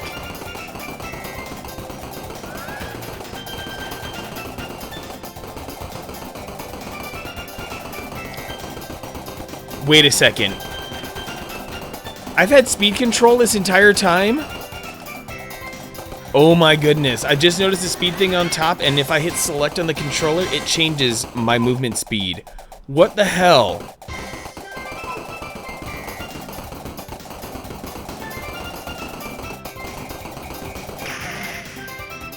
So there we go. Topple that boss. Let's see what... And that was just a mid-boss. What's coming up for me after this? That's some steel drum Diddy Kong racing music there. Yeah, I've been handicapping myself this entire time and didn't even know it. Because, you know, obscure mechanics and whatnot with, you know, it's... And the controller is so simple. It's like an NES controller. Select, run, 2, and 1. Yeah, so, but such is the discovery process here that, of playing all these games, so... oh man, the TurboGrafx-16 always it keeps throwing me in for a loop every time I play is what it comes down to. So, all right, everyone. So, what I think I should do here, it's a Sunday night. We should be winding down. We should go be peaceful. So, thank you everyone for being awesome tonight. Letting me play all these weird games in front of you, for letting me entertain you. Thank you very much for the raids from the awesome people, from Jack, from Robin Alex.